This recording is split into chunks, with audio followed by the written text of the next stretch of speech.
హరయే నమః హరయే నమః హరయే నమః శ్రీమాత్రే నమః శ్రీమాత్రే నమః శ్రీమాత్రే నమః. సర్వలోకాలను జాగ్రత్తగా తన కన్న పిల్లల వలె చూచేటువంటి వాడు, పరిపాలన చేసేటువంటి వాడు భగవంతుడు. అందరికీ ఆధారమైన వాడు భగవంతుడు. వాడికి కూడా ఒక ఆధారం కావాలి కదా. బంగారపు కంచమైన దాన్ని పెట్టడానికి ఒక గూడు కావాలి, లేదా గోడ కావాలి, ఏదో ఒక ఆస్తరణం ఉండాలి. అలాగే మొత్తం అంతటినీ చూచేవాడు భగవంతుడైతే ఆ భగవద్ విషయాన్ని చూచేటువంటి వారు కమిషనర్ గారు, ఈఓ గారు, వీళ్ళు వాళ్లకు అధికారాన్ని భగవంతుడు ఇచ్చాడు. గుళ్ళో ఉండే అర్చకునికి కానీ, ఆ కమిషనర్ గారికి కానీ, ఈఓ గారికి కానీ వాళ్లకు ఆ భగవంతుడిని గురించినటువంటి విషయం తెలిసి ఉండడం అనేటువంటిది చాలా గొప్ప విషయం అండి.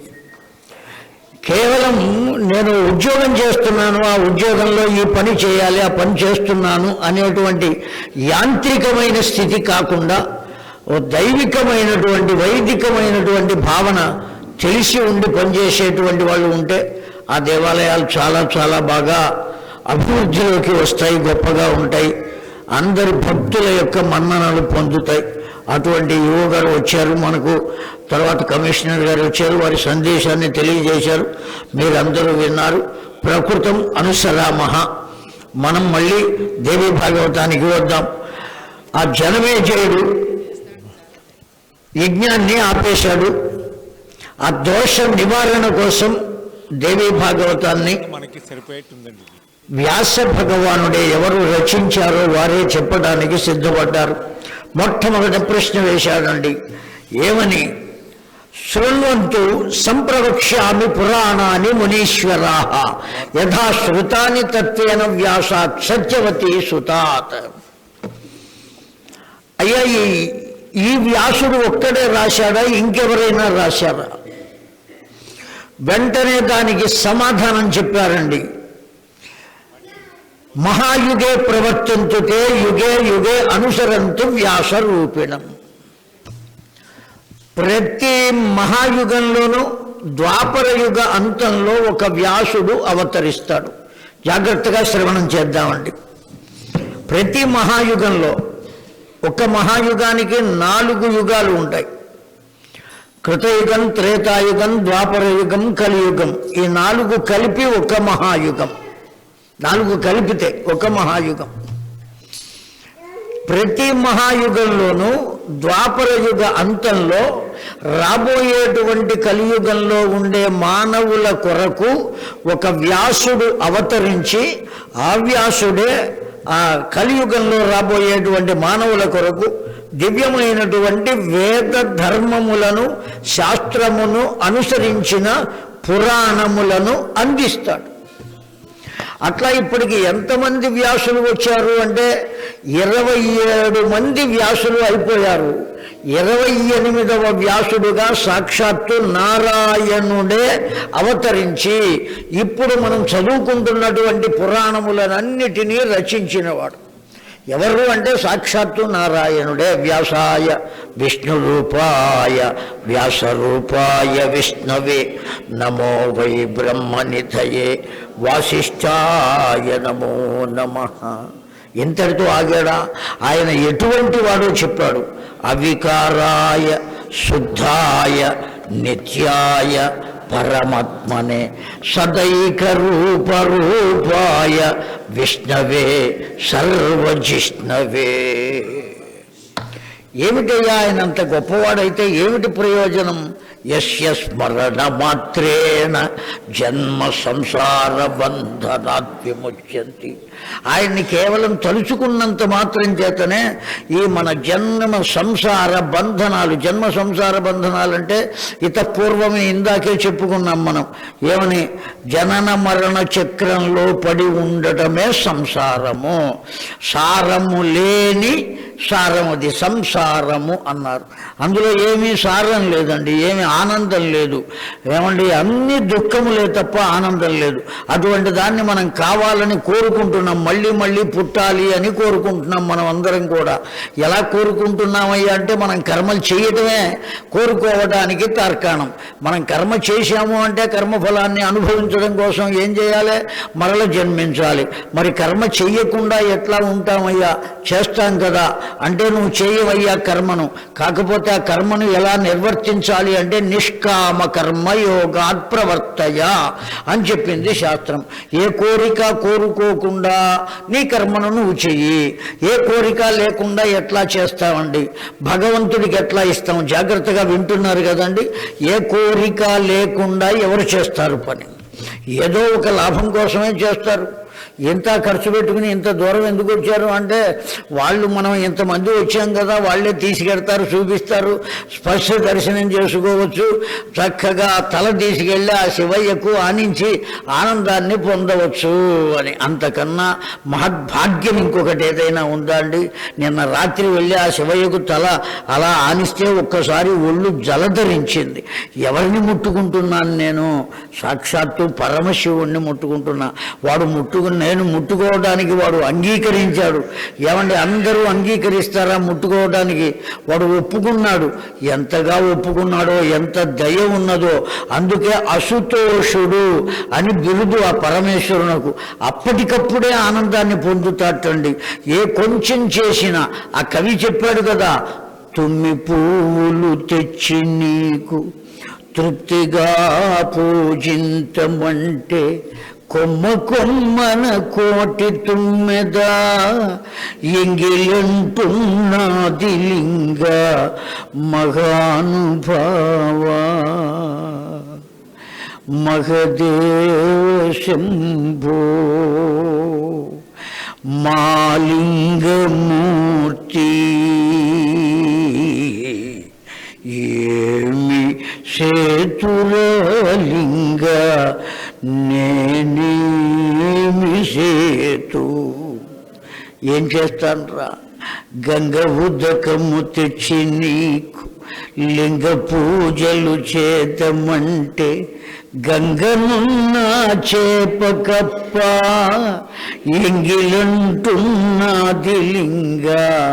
ఒరే, గంగలో నీళ్లు నీకు అభిషేకం చేయలేను, ఆ చెట్టు మీద ఉన్న పూలు తీసుకొచ్చి ఏమీ చేయలేను, పూజ చేయలేను, ఏమీ చేయలేనురా అన్నవాణ్ణి కూడా కరుణించగలిగిన దయార్ద్ర హృదయుడైనటువంటి వాడు అసుతోషుడు, ఆ పరమేశ్వరుడు. అంతకన్నా గొప్ప దైవం లభిస్తాడా అండి? అంతకన్నా దయగలిగిన వాడు. జన్మనిచ్చిన తండ్రి కూడా కోపం వస్తే నీకు నాకు సంబంధం లేదు, నా ఇంట్లో ఉండటానికి వీలు లేదు, యూ ఫస్ట్ గెట్ అవుట్ అంటాడు తండ్రి. కానీ పరమేశ్వరుడు అట్లా అంటం లేదండి. పరమేశ్వరుడు ఎటువంటి వాడిని కూడా తన దగ్గరకు తెచ్చుకుంటున్నాడే. ఆ అమ్మ తల్లి ఎంతగా గౌరవిస్తుంది, ఎంతగా దగ్గరకు తీసుకుంటుంది. అయ్యవారి కన్నా అమ్మ ఇంకా దగ్గరకు తీస్తుంది కదండి. అమ్మకు అంత ప్రేమ ఉంటుంది కదా సంతానం మీద. ఇద్దరూ ఒకే చోట ఉన్నారు, వేరు వేరు చోట్ల ఉంటున్నారు మిగతా చోట్ల. ఇక్కడ శ్రీశైల క్షేత్రంలో ఇద్దరూ ఒకే చోట ఉన్నారు. మన అదృష్టం, వాళ్ళిద్దరి ఒడిలో 9 రోజులు కూర్చునేటువంటి భాగ్యం మనకు లభించడం కన్నా అదృష్టం ఏమున్నదండి? అమ్మ ఒడి మొదటి బడి. ఏం నేర్చుకోవాలి అక్కడ మనం? ఎంతవరకు రావాలి? ఎంత సంస్కారాన్ని పొందాలి? అంత దివ్యమైనటువంటి స్థితి. కనుక అనేక రకాలైనటువంటి దైవదత్తమైనటువంటి చరిత్రలు ప్రతి ద్వాపర యుగ అంతంలోనూ ఒక వ్యాసుడు అవతరిస్తాడయ్యా. ఆ వ్యాసుడు అవతరించి రచిస్తాడయ్యా. ఇప్పుడు ఈ 28వ ద్వాపర యుగంలో, మహాయుగంలో ఉన్న ద్వాపర యుగంలో సాక్షాత్తు నారాయణుడే వ్యాసుడుగా అవతరించాడయ్యా. వ్యాసాయ విష్ణు రూపాయ అని చెప్పుకుంటున్నాం మనం. ఆ నారాయణుడే వ్యాసుడిగా అవతరించి సాక్షాత్తు ఈ కలియుగం మనకందరికీ కూడా కావలసినటువంటి పురాణములను అందించాడండి. ఎన్ని శ్లోకాలు రాశాడండి మహానుభావుడు. మహాపురాణములు 18లోనూ 4 లక్షల శ్లోకాలు ఉన్నాయి. ఉపపురాణములు 18లోనూ 2,786 శ్లోకాలు ఉన్నాయి. ఉపోప పురాణములు అని 7 ఉన్నాయండి. మళ్ళీ ఆ 7 పురాణములలో కలిపి మొత్తం 1,86,000 శ్లోకాలు ఉన్నాయి. ఇన్ని శ్లోకాలు రచించాడండి మహానుభావుడు ఆ వ్యాసుడు. విసుగు విరామం లేకుండా ఒక భారతానికి మాత్రం గణపతిని పిలిచి నువ్వు రాయవయ్యా నేను చెబుతూ ఉంటానన్నాడు. ఆ గణపతి కూడా ఓ నియమం పెట్టాడు. చిద్విలాసుడు కదా, వాళ్ళ అబ్బాయే, పరమేశ్వరుని యొక్క పుత్రుడు, సామాన్యుడా. ఏమన్నాడు ఆ భారతం రాసేటప్పుడు? నీవు నిదానంగా చెబితే మాత్రం నేను కలం అక్కడ పెట్టి వెళ్ళిపోతా, చాలా వేగంగా చెప్పాలి నాకు భారతాన్ని అని చెప్పాడండి. తప్పకుండా చెబుతానయ్యా అని వ్యాస భగవానుడు కూడా ఓ నియమాన్ని పెట్టాడు. ఎవరు? ఆయన సాక్షాత్తు నారాయణుడే కదా, అందువల్ల ఓ నియమాన్ని పెట్టాడు. ఏమన్నాడు? నేను చెప్పేదాన్ని అర్థం చేసుకుంటూ రాయాలి అన్నాడు. ఒకవేళ తరువాతి వాక్యాన్ని చెప్పవలసి వచ్చి కాస్త ఆలోచించవలసి వస్తే అక్కడ ఓ కఠినమైన పదం వేసేవాడు వ్యాసుడు. దాన్ని గ్రంథులు అని అంటారండి. ఆ గ్రంథులు అనేటువంటివి భారతంలో ఎన్ని ఉన్నాయి అంటే 1049 గ్రంథులు ఉన్నాయి భారతం మొత్తం మీద. ఆ పదము అతడు ఆ గణపతి ఆలోచించి దాని అర్థం తెలుసుకునే లోపల ఇంకో పదం వచ్చేది. అట్లా రచించేవాడు. ఆ విధంగా చెప్పాడు. ఎన్ని లక్షల శ్లోకాలు చెప్పాడు మహానుభావుడు. సాక్షాత్తు నారాయణుడు కనుక రచించాడయ్యా. ఈ రచించిన పురాణములనన్నిటినీ తన పుత్రుడైనటువంటి సుఖయోగీంద్రులకు బోధించాడయ్యా.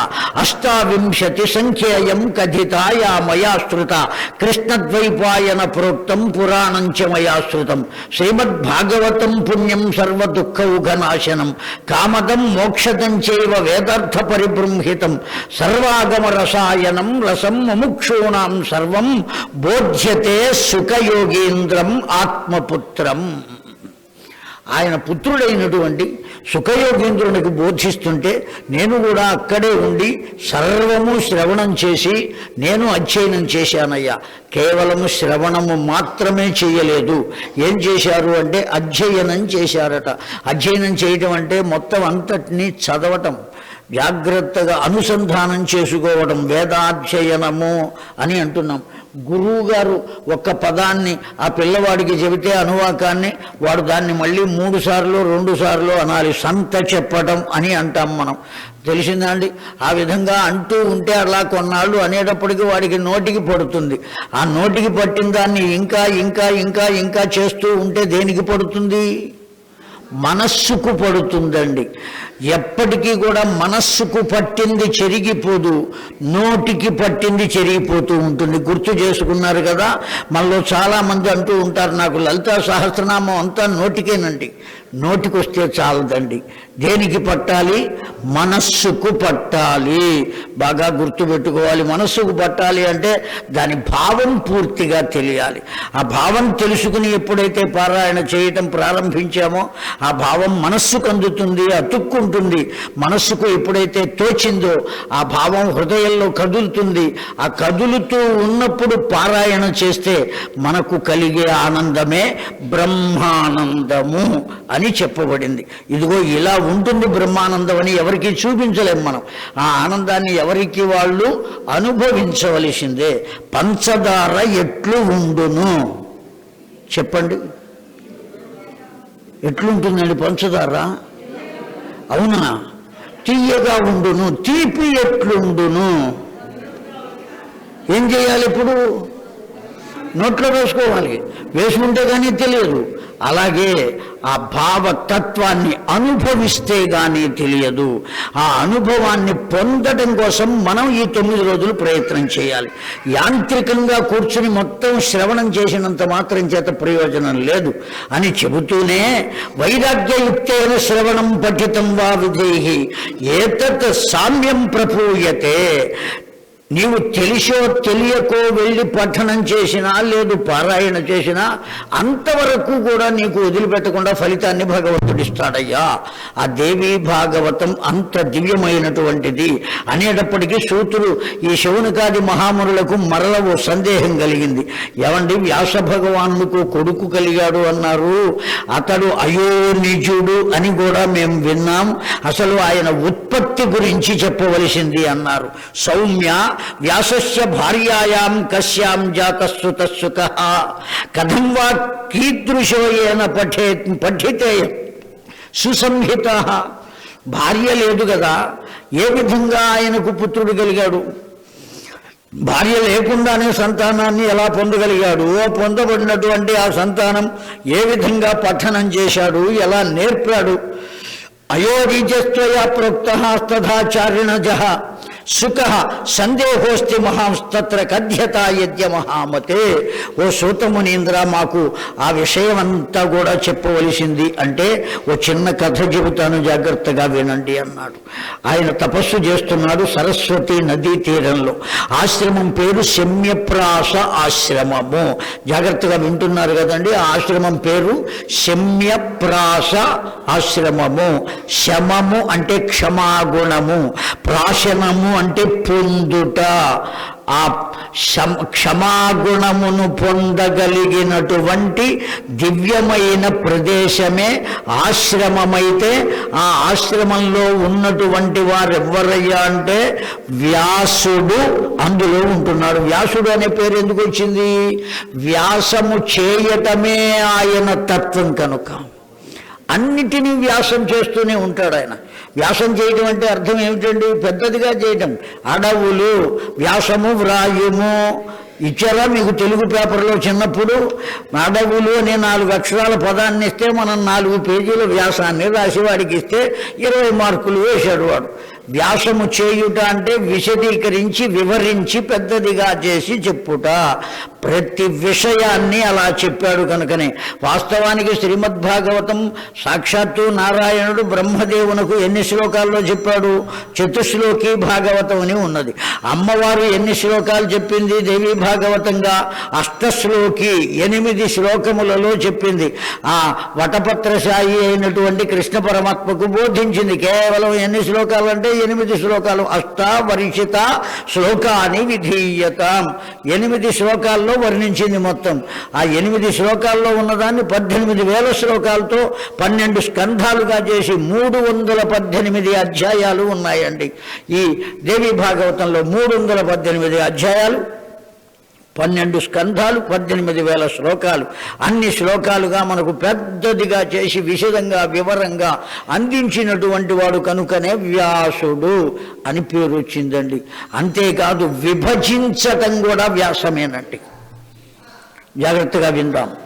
ఓ 0 గీశాం, రౌండ్గా గీశామండి. గీత ఉత్త లేఖనితో 0 గీశాం. దాన్ని 2 భాగాలు చేయాలి. మధ్యలో గీత గీశాం. ఆ గీతను ఏమంటాం మనం? వ్యాసము అని అంటాం. ఆ గీత ఏం చేసింది?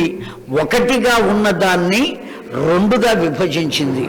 ఒకటిగానే ఉన్నటువంటి వేద రాశిని 4 భాగములుగా విభజించాడు కనుక విభజన చేసిన తత్వము చేత కూడా ఆయనకి వ్యాసుడు అనే పేరు వచ్చింది.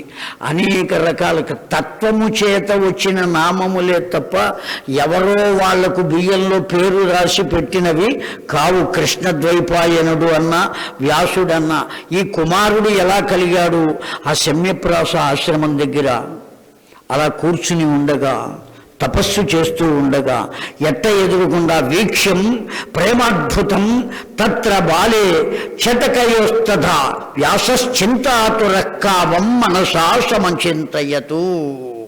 అలా చూస్తూ ఉండగా వ్యాస భగవానుడు అక్కడ 2 కలవింక పక్షులు కనబడినాయేటండి. కలవింకములు అంటే పిచ్చుకలు. పూర్వపు రోజుల్లో కనబడేవి, ఇప్పుడు కనబట్టల్లా పిచ్చుకలు. ఎందుకు కనబట్టలేదండి అని అడిగితే, ఈ మనుష్యులంతా వాడే సెల్ ఫోన్ల నుంచి వచ్చేటువంటి తరంగముల వల్ల చనిపోయినవి అని శాస్త్రవేత్తలు చెప్పారండి.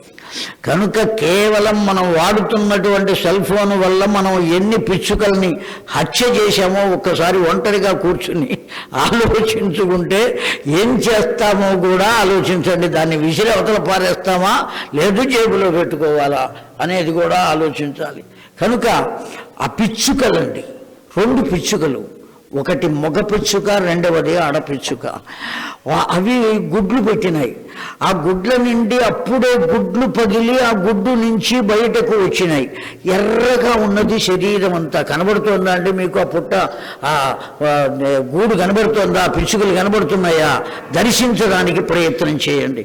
ఆ గుడ్డుని అప్పుడే పగలగొట్టుకుని నోరు తెరవలేక, కళ్ళు తెరిపిడి పడక ఉన్నటువంటి మాంసపు ముద్దల వలె ఉన్న ఆ పక్షి పిల్లలు ఉన్నాయి.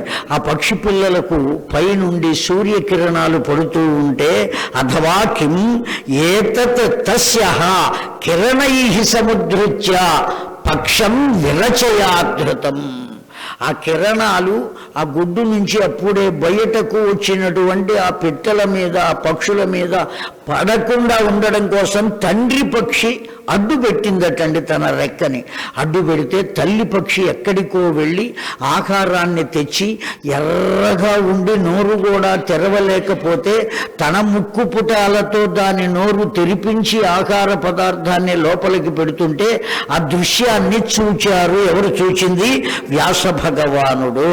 చూచినటువంటి వాడు అనుకుంటున్నాడండి, కిం చిత్రం యన్మనుష్యాణం సేవాఫలమభీప్సతాం కిమేతౌ చటకౌ చాస్య వివాహం సుఖ సాధనం. సామాన్యమైన పక్షులకే వాటికి కలిగిన సంతానం మీద ఇంత ప్రేమ ఉంటే మనుష్యులకు వాళ్లకు కలిగిన సంతానం మీద ఎంత ప్రేమ ఉంటుంది? సంతానం కలిగితే ఆ సంతానం మీద ఎంత ప్రేమ ఉంటుందా అని ఆలోచించి ఊరుకున్నాడా? నేను కూడా సంతానాన్ని పొంది ఆ విధమైన ఆనందం ఎలా ఉంటుందో ఒక్కసారి చూడవలే, అనుభవించవలే అనేటువంటి ఆలోచన వచ్చింది. ఎవరికి? వ్యాసభ.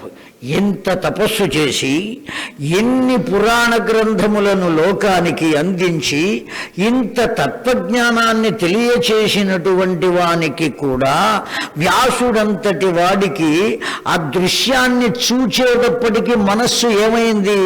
దాని యందు లగ్నమై దానికి సంబంధించిన ఆలోచన కలిగింది. ఇది కథ.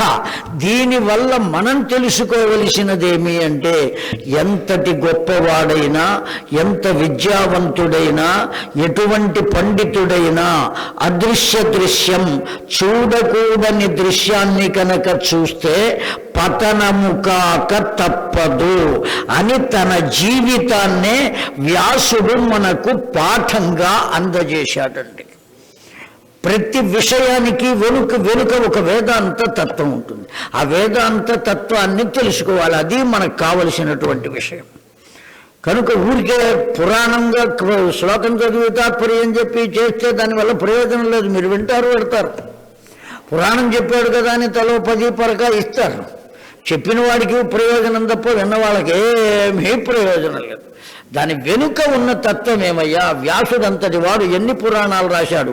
అటువంటి వాడు కూడా ఈ వాక్య సంబంధమైన, సాంసారిక సంబంధమైనటువంటి ఒకానొక దృశ్యాన్ని, అది కూడా మానవ పక్షంగా కాకుండా పక్షి పక్షంగా చూచినటువంటి ఆ వ్యాస భగవానులకు ఏం ఆలోచన కలిగింది? ఇప్పుడు వాళ్లకు అంత ఆనందం ఉంటుందా అని అంతటితో వదిలిపెడితే బాగుండేది.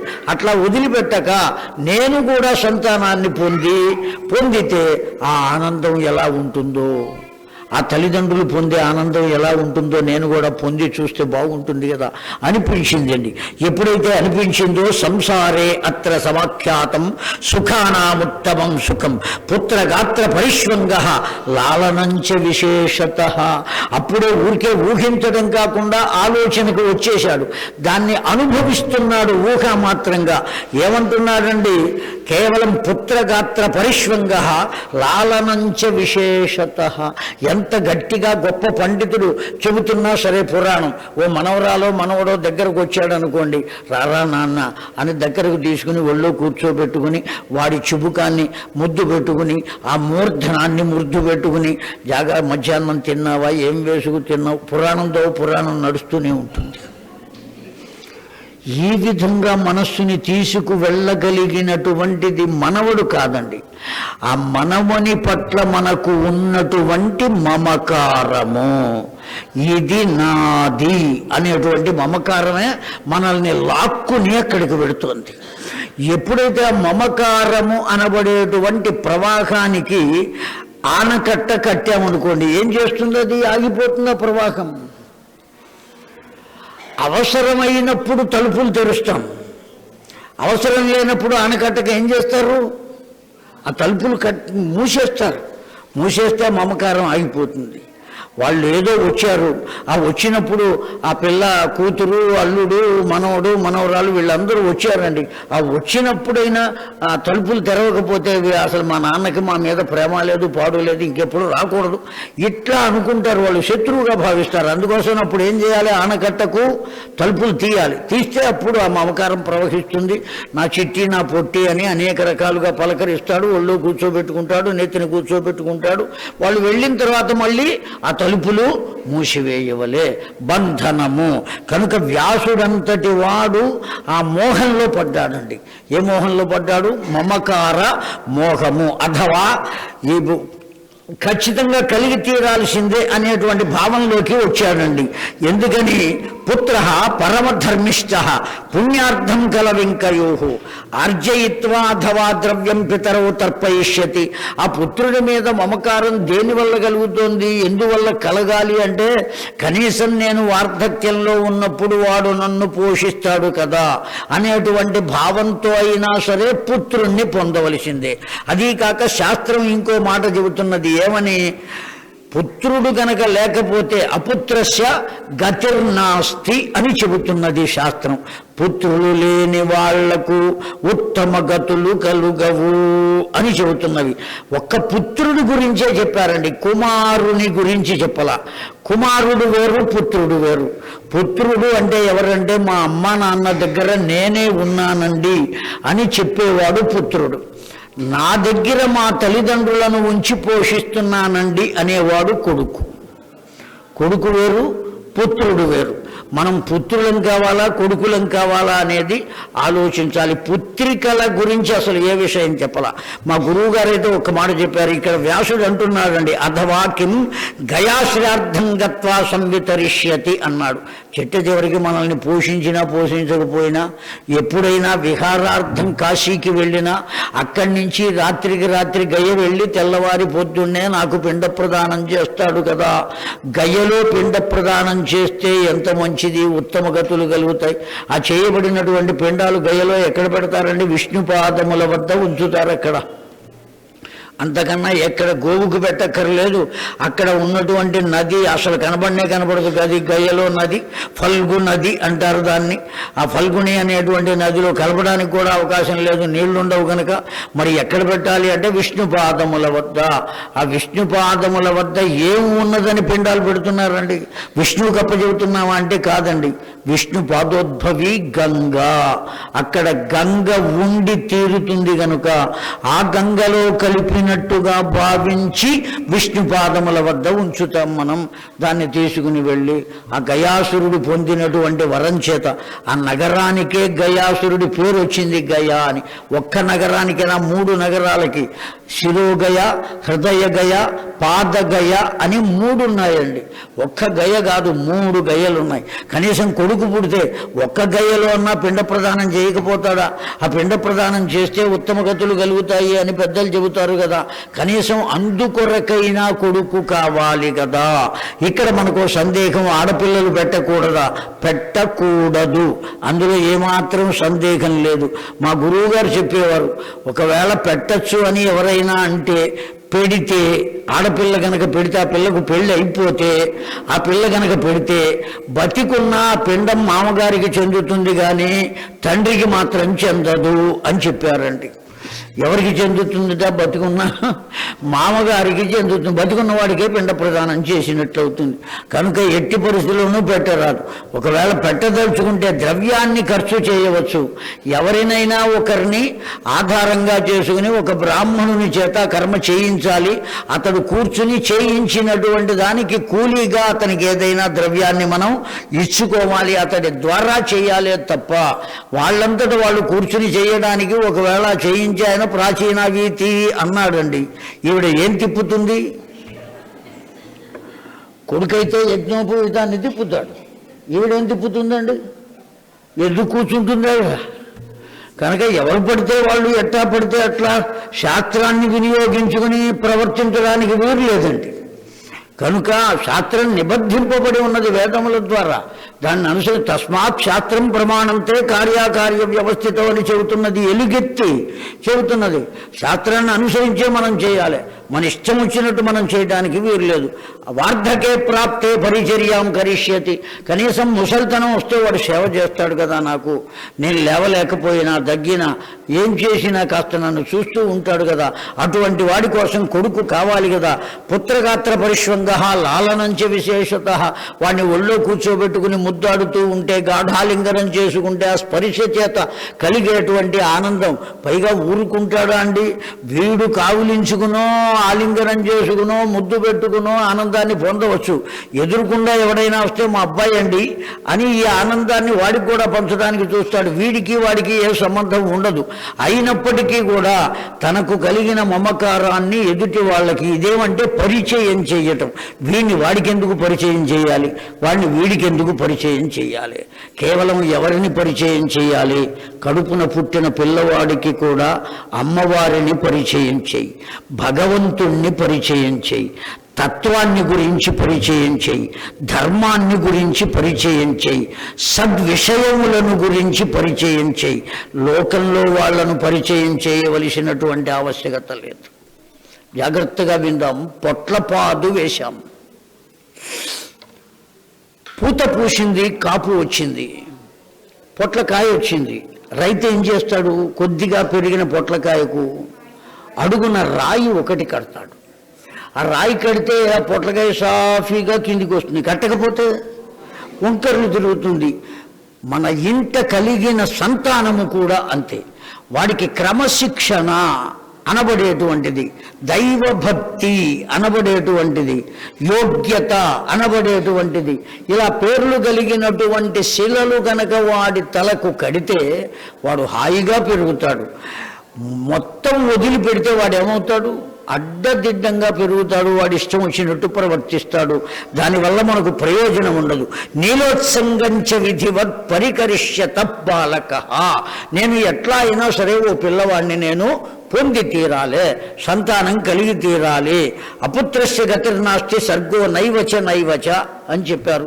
స్వర్గానికి వెళ్ళేటువంటి అవకాశం లేదు. పుత్రాదన్యతరం నాస్తి పరలోకస్య సాధనం. కేవలం పరలోక గతి మనకు దేనివల్ల కలుగుతుంది అంటే పుత్ర అని చెప్పారండి. పుత్ అనేటువంటి నరకము నుండి త్రాయతి ఇది పుత్ర. పుత్ అనేటువంటి నరకం ఉన్నదండి. ఆ నరకం నుండి మనల్ని తప్పించగలిగినటువంటి వాడు కనుక వాణ్ణి పుత్రుడు అన్నారు. బతికుండగానే నరకంలోకి దించేవాడైతే కుమారుడు అని చెప్పాలండి. కుమారుడు అంటే నీకు మారుడు అంటే అర్థం నీకు మారుడు, మరణకారకుడు అని అర్థం. నీ కుమారుడు కాదు, నీకు మారుడు అని చెప్పుకోవాలి. అదే పదాన్ని కొంచెం విడదీయటంలో తేడాగా. అప్పుడు నీకు మరణకారకుడు అవుతాడు, వాడు జీవకారకుడు కాడు.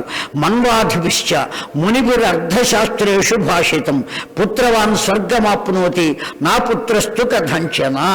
మనువు మొదలైనటువంటి వాళ్ళు రచించినటువంటి స్మృతులు ఏవైతే ఉన్నాయో, అనేకములైనటువంటి ఋషులు స్మృతులు రచించారండి. నారద స్మృతి ఉన్నది, మనుస్మృతి ఉన్నది, బృహస్పతి స్మృతి ఉన్నది, వశిష్ఠ స్మృతి ఉన్నది, అనేక మంది పెద్దలు, పరాశర స్మృతి ఉన్నది. అనేక మంది పెద్దలు వాళ్ళ యొక్క ఉద్దేశాలను, వేదములను ఆధారంగా స్మృతులను రచించారు, మనకు అందించారు. ఏమిటయ్యా అంటే మానవ జీవన సరళికి కావలసిన నియమావళిని స్మృతి అని అంటారు. మనం బ్రతకడానికి కావలసిన నియమావళి.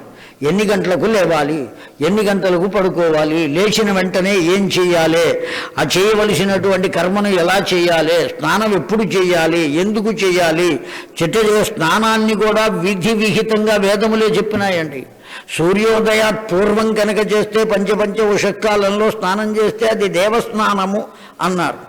సూర్యోదయంతో పాటు చేస్తే మానవ స్నానము అన్నారు. సూర్యోదయం దాటిన తర్వాత చేస్తే రాక్షస స్నానము, మధ్యాహ్నం 12 గంటలు దాటిన తర్వాత చేస్తే పిశాచ స్నానము అని చెప్పారు.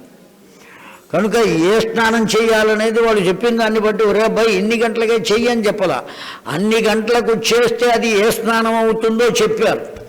ఎందుకంటే వాళ్లకు భయమే, మనకు చెప్పాలి అంటే నువ్వెవడివయ్యా అంటావేమో, వాళ్ళ మర్యాద వాళ్ళు కాపాడుకోవాలి కదా.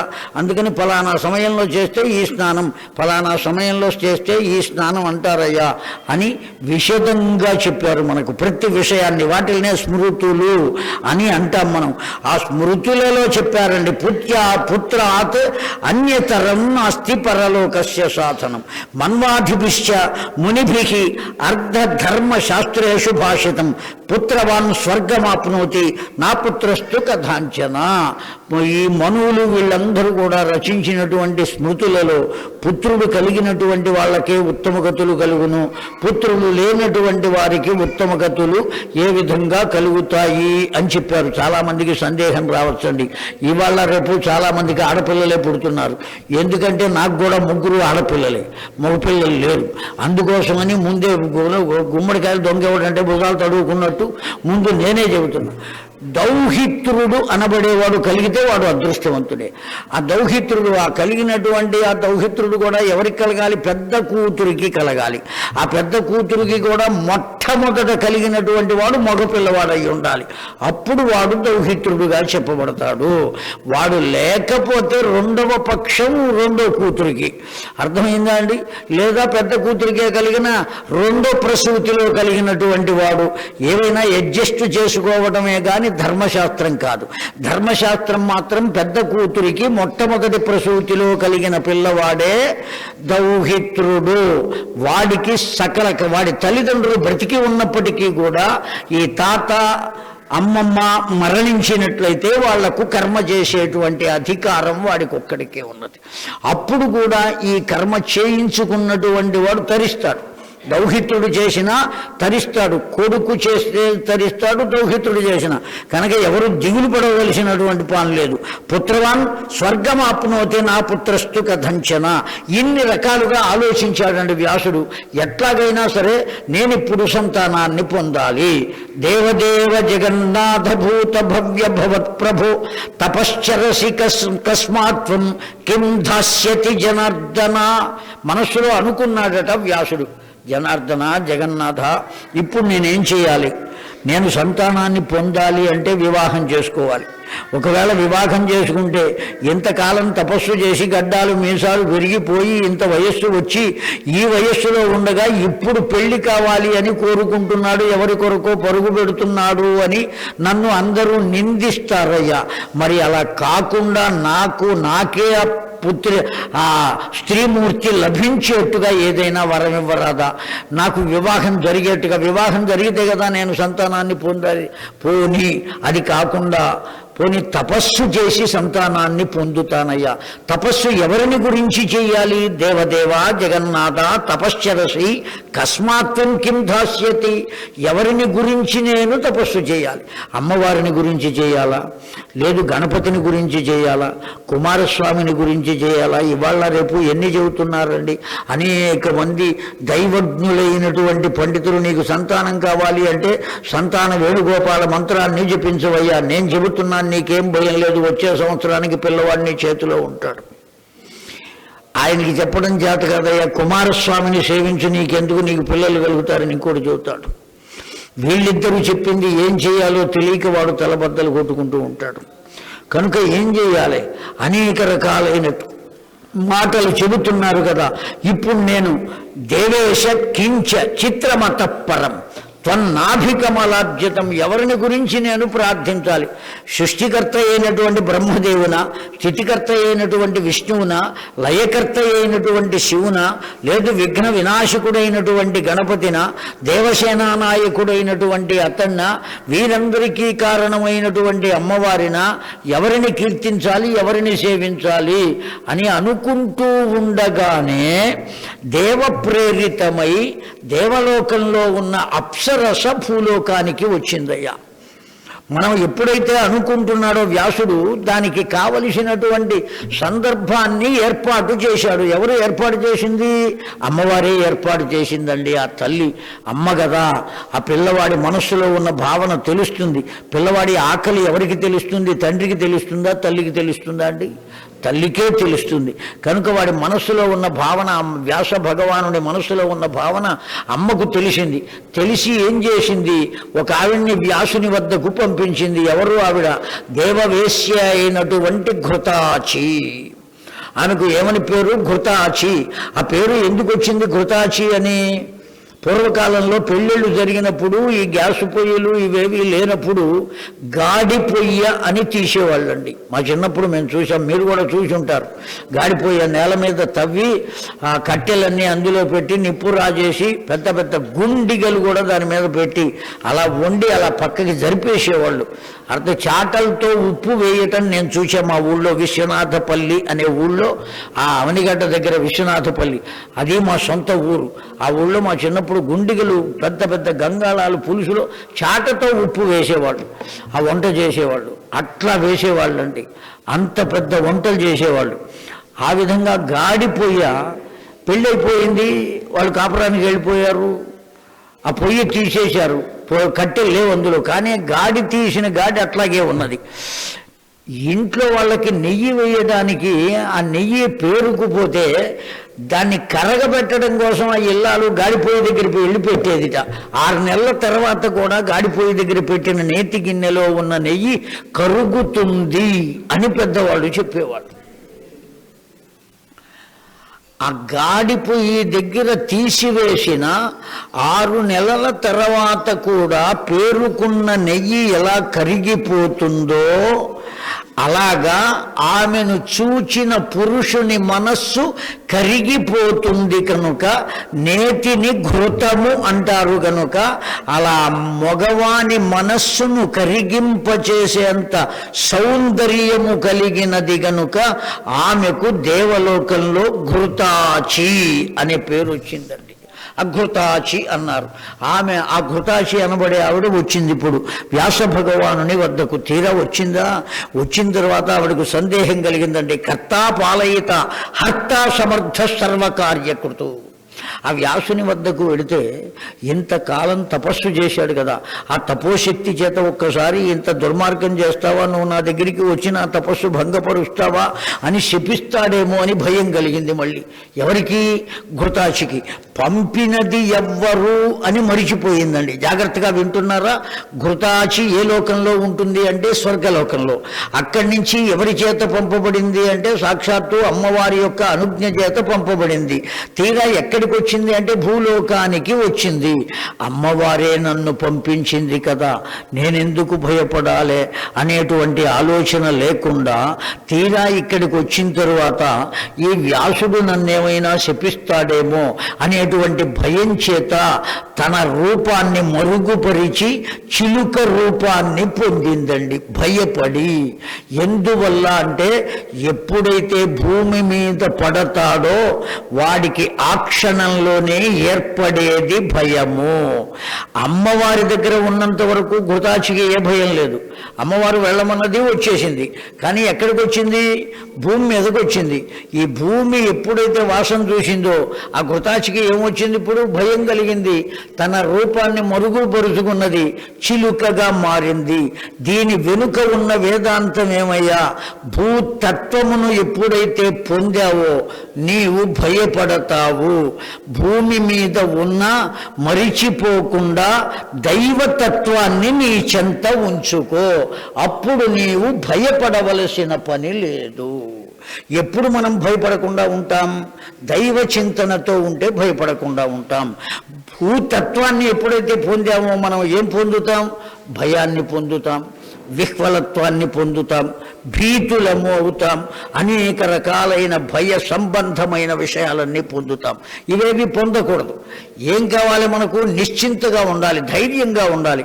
అంత ధైర్యాన్ని మనకు ఎవరివ్వగలరు అంటే వెనుక ఉన్నటువంటి తల్లి అమ్మ నీకేం భయం లేదురా నాన్న, నేను ఉన్నాను కదా నా అంటే వాడు ఆ పసిపిల్లవాడు కూడా అమ్మ కొంగు పట్టుకుని ముందుకెడతాడండి, ధైర్యం చెబుతుంది కదా. అట్లాగే జగన్మాత, లోకమాత, లోకాలను కన్న తల్లి, ఆవిడ యందు మనం దృష్టి ఉంచామా ఎవ్వరికీ ఎప్పుడు ఎక్కడ భయపడవలసిన ఆవశ్యకత లేదు. ఆ భగవంతుని దృష్టి నుండి ప్రక్కకు జరిగామా జీవితం అంతా భయంగానే మారిపోతుంది, భయపడుతూనే బ్రతుకుతాం. ఇక్కడ కూడా ఎవరు భయపడ్డారు? దేవలోకం నుంచి తనంతట తానుగా అమ్మవారి యొక్క అనుజ్ఞ చేత వచ్చిన అనేక శక్తులు కలిగినటువంటి ఘృతాచి కూడా భయపడి చిలుక రూపాన్ని పొందితే, ఆ చిలుక ఆ ఘృతాచిగా ఉన్నప్పుడు వ్యాసుడు చూచాడు, చిలుకగా మారినప్పుడు చూచాడు. ఎప్పుడైతే చూచాడో అంత సౌందర్యాన్ని చూచినటువంటి వ్యాసుని మనస్సు మారింది. మారినటువంటి మనస్సు వల్ల రేతస్సు స్ఖలించింది. ఆ రేతస్సు ఆ అగ్నిహోత్రాన్ని మధించేటువంటి అరణిలో పడింది. ఆ అరణి నుండి ఉద్భవించాడు ఆ పిల్లవాడు.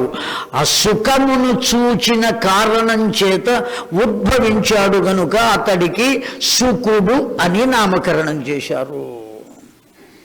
ఎక్కడి నుంచి పుట్టాడండి? అరణి నుండి పుట్టాడు. అరణి నుండి ఏం పుడుతుంది? అగ్నిహోత్రం.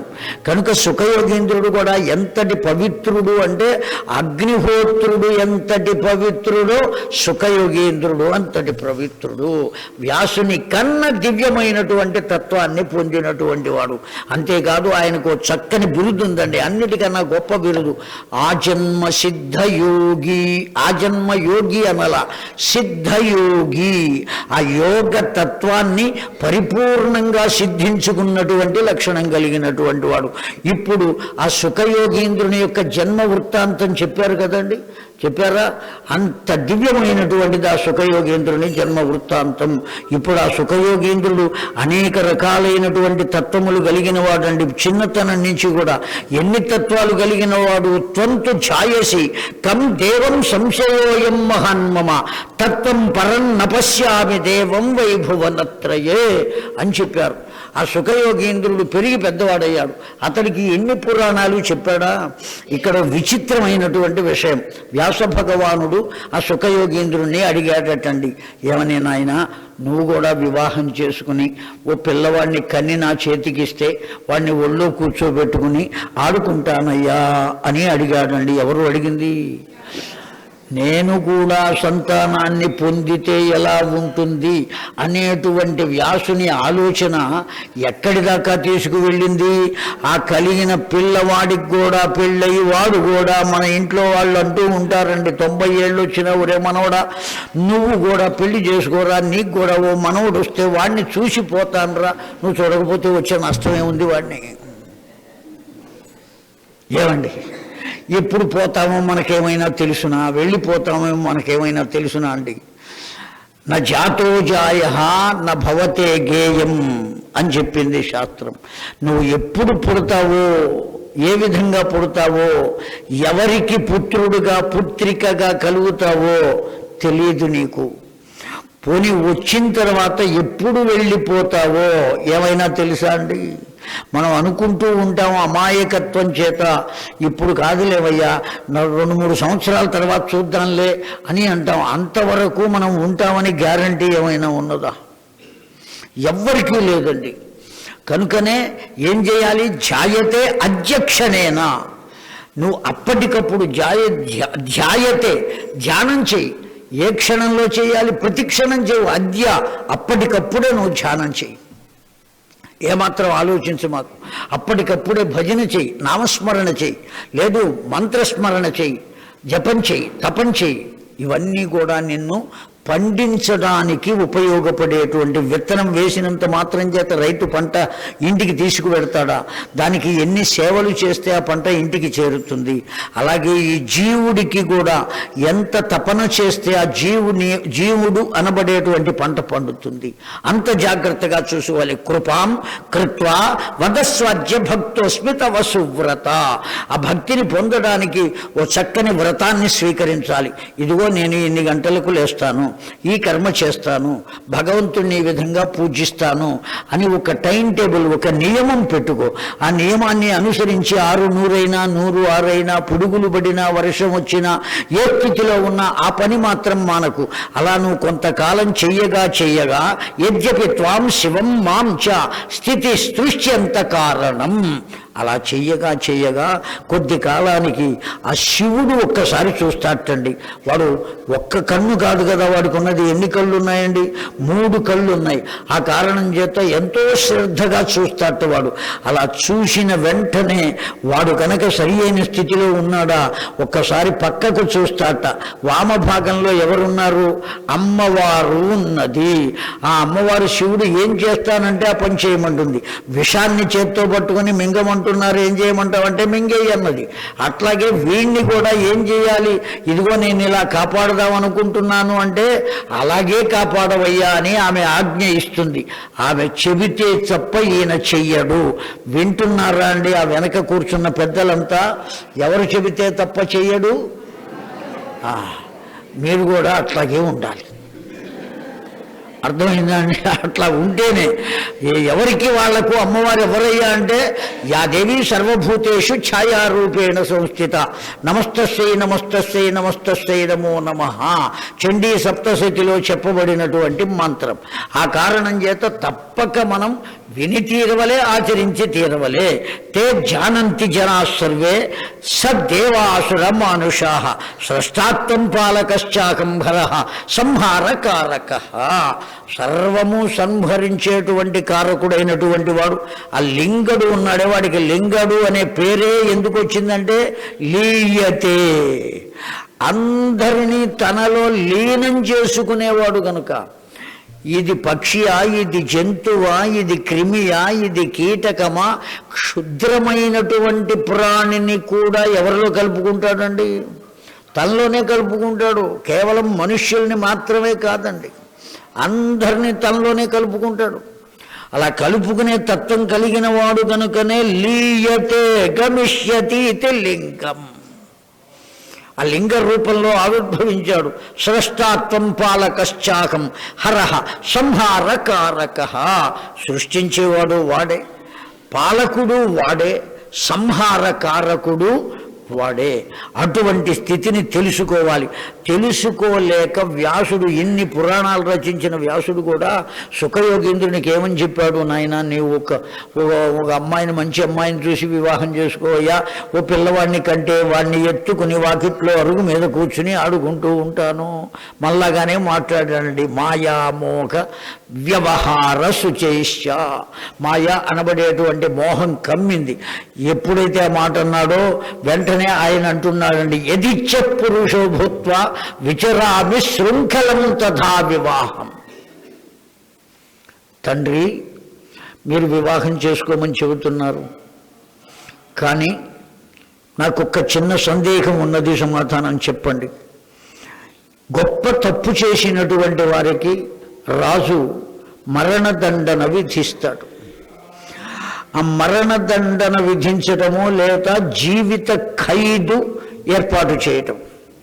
ఒకవేళ జీవిత ఖైదీగా వాణ్ణి ఉంచినట్లయితే ఆ రాజుగారికి ఎప్పుడైనా పుట్టినరోజు లేదు మంచి సంతోషంగా ఉన్నప్పుడు చెరసాలలో ఉన్న వాళ్ళందరినీ వదిలేయండి అని ఆజ్ఞ జారీ చేస్తాడు. ఇప్పుడు మనం మాట్లాడుకునేటప్పుడు, ఇప్పుడు ప్రస్తుతం ఈ కలిలో సుఖయోగేంద్రుడు వాళ్ళు ఎవరు ఇప్పుడు లేరు, మనం మాట్లాడుకుందాం. ఇప్పుడు కలిలో యావజ్జీవ కారాగార శిక్ష వేసినా ఎంతకాలం అంటే 14 సంవత్సరాలు ప్రభుత్వ లెక్క ప్రకారం. ఈ లోపల ఏ రాష్ట్రపతి గారికో ప్రధానమంత్రి గారికో పుట్టినరోజు పండుగ అయితేనో, సంతోషకరమైన వార్త వింటేనో చెరసాల్లో ఉన్న వాళ్ళందరినీ విడుదల చెయ్యండి అని ఆ రాష్ట్రపతి ఒక్క సంతకం పెట్టాడా? అంత తప్పు చేసిన వాడు కూడా 14 సంవత్సరాలు జీవిత ఖైదు అనుభవించవలసిన వాడు కూడా మధ్యలోనే బయటికి వస్తాడు. ఆ సంఖ్యలు విడిపోతాయి. ఈ సుఖయోగేంద్రుడు అంటున్న మాట ఏమి అంటే, 14 సంవత్సరాలు జీవిత ఖైదు అయినా మధ్యలో అతడు ఆ ఖైదు నుండి బయటపడవచ్చు, ఆ సంకెళ్ళు విడిపోవచ్చు. కానీ వివాహము అనే సంకెళ్ళు కనుక పడితే ఆమరణాంతం విధియుక్తయా అనుసరంతుతే, మరణించేంత వరకు ఆ సంకెళ్ళు పోవయ్యా. దాన్ని తీయగలిగిన వాళ్ళెవ్వరూ లేరు. వివాహము అనేటువంటి సంఖ్యలు శృంఖలములు బంధింపబడ్డాయా, మరణించేంత వరకు పోయే అవకాశం లేదు. కనుక నేను ఆ సంఖ్యల జోలికి వెళ్ళదలుచుకోలేదయ్యా. వెంటనే చెప్పాడండి. ఏమని చెబుతున్నాడు? విహాయ లక్ష్మ్యాసక సంవిహారంతే జనయతి జనకం శక్తి రూపం మహాభాగ కిం పృచ్ఛసి యోగం పునః పునః. నువ్వు ఒక పని చేయి నాయనా, నా మాట నీకు అర్థం కాకపోయినా, వినలేకపోయినా, నీవు ఇష్టపడకపోయినా, లోకంలో అందరికన్నా గొప్ప వేదాంతి అని ఇప్పుడు ఎవరిని గురించి చెప్పుకుంటున్నారు అంటే జనక మహారాజు గురించి చెప్పుకుంటున్నారు. జనక మహారాజు కన్నా గొప్ప వేదాంతి ఎవడైనా ఉన్నాడు అండి? అసలు ఆ రాజ్యాన్ని పరిపాలించేటువంటి వాళ్ళని అందరినీ కూడా విదేహులు అనే పిలుస్తారు.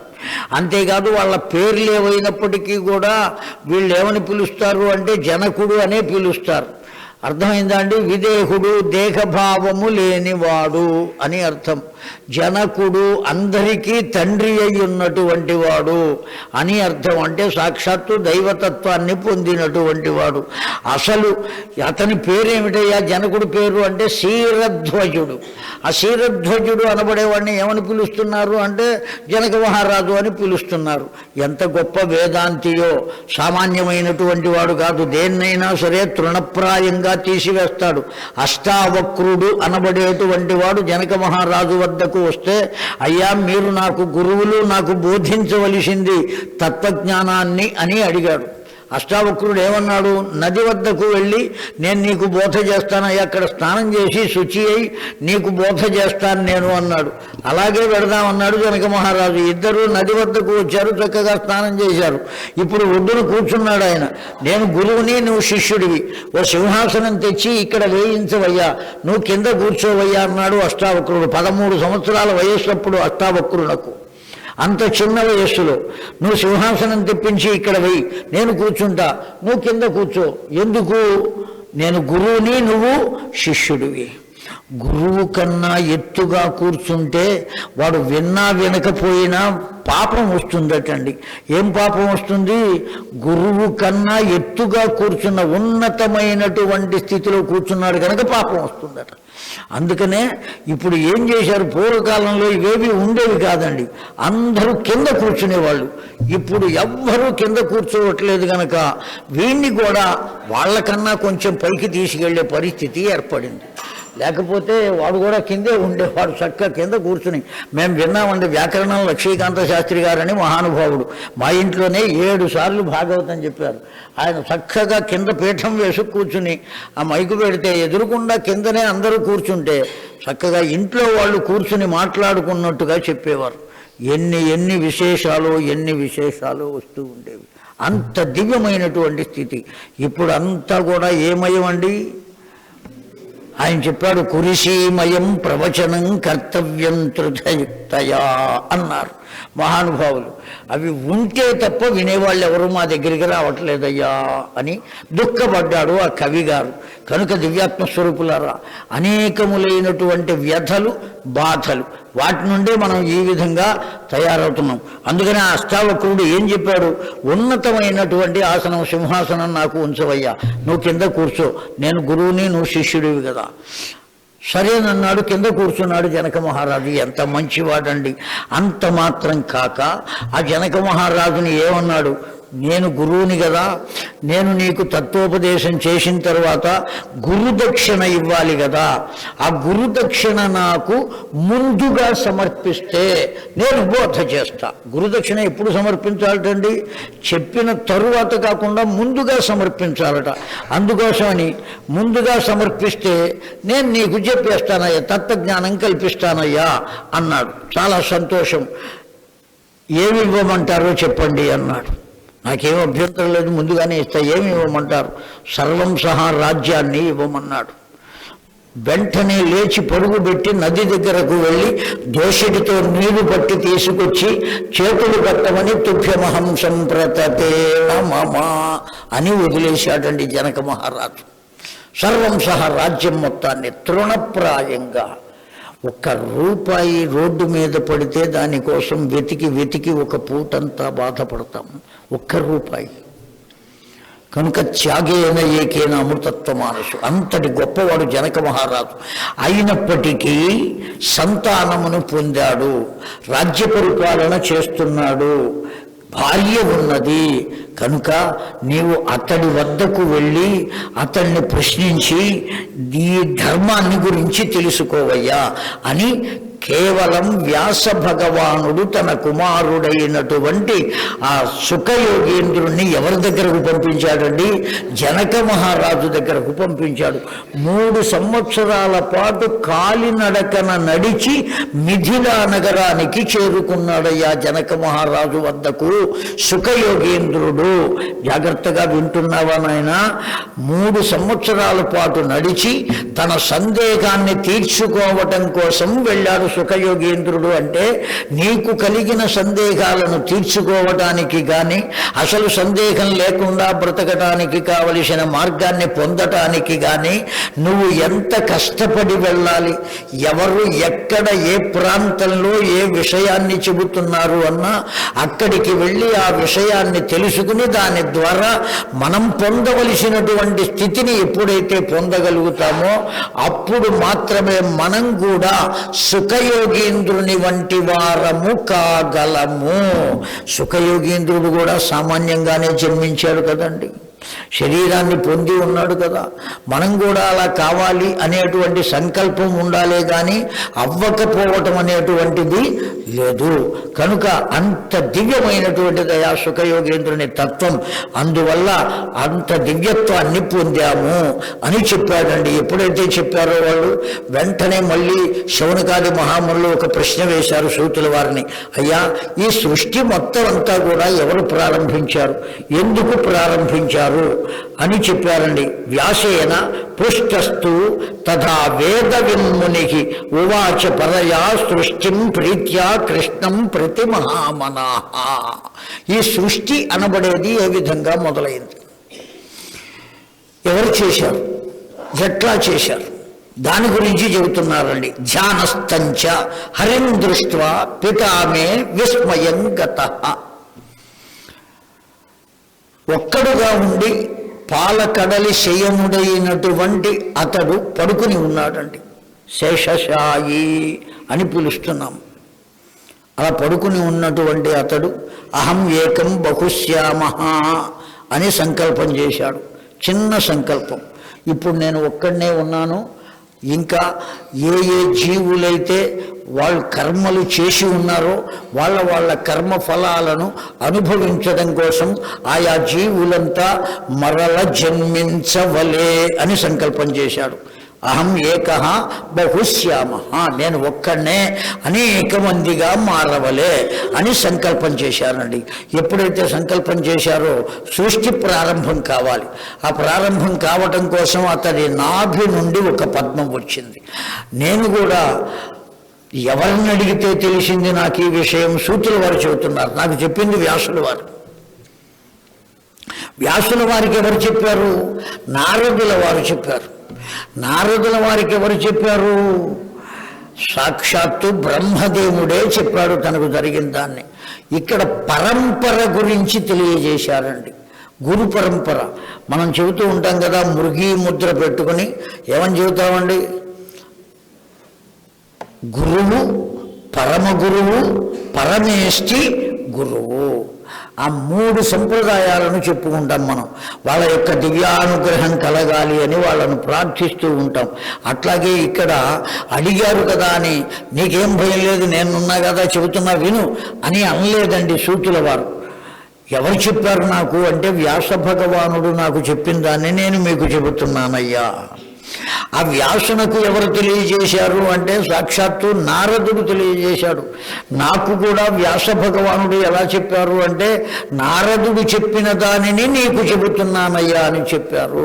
ఆ నారదుడు కూడా మా గురుదేవులైన వ్యాసునకు ఎలా చెప్పారు అంటే నా తండ్రి అయిన బ్రహ్మదేవుడు చెప్పిన దానిని నేను నీకు చెబుతున్నానయ్యా అన్నారు. ఆ బ్రహ్మదేవుడు ఏమన్నాడయ్యా అంటే సాక్షాత్తు అమ్మవారు నాకు చెప్పిన దాన్ని చెబుతున్నానయ్యా అని చెప్పాడే తప్ప తగుదునమ్మా అని నేనే చెబుతున్నాను, భాస్కర శర్మ అని నా పేరు, నేను చెబుతున్నా మీరందరూ వినండి అని అనలేదండి. కనుక ఆ చెప్పేది కూడా ఎట్లా ఉండాలి అంటే వినయ నయ భగవన్ యోగ కృతయ, అంత వినయంగా ఉండాలి. ఆ వినయాన్ని ఎప్పుడైతే గర్వాన్ని పొందితే కలిగేది ఏమున్నదండి? ఏమీ లేదు. ఆ గర్వం అంతటితోనే ఉంటుంది అంతే.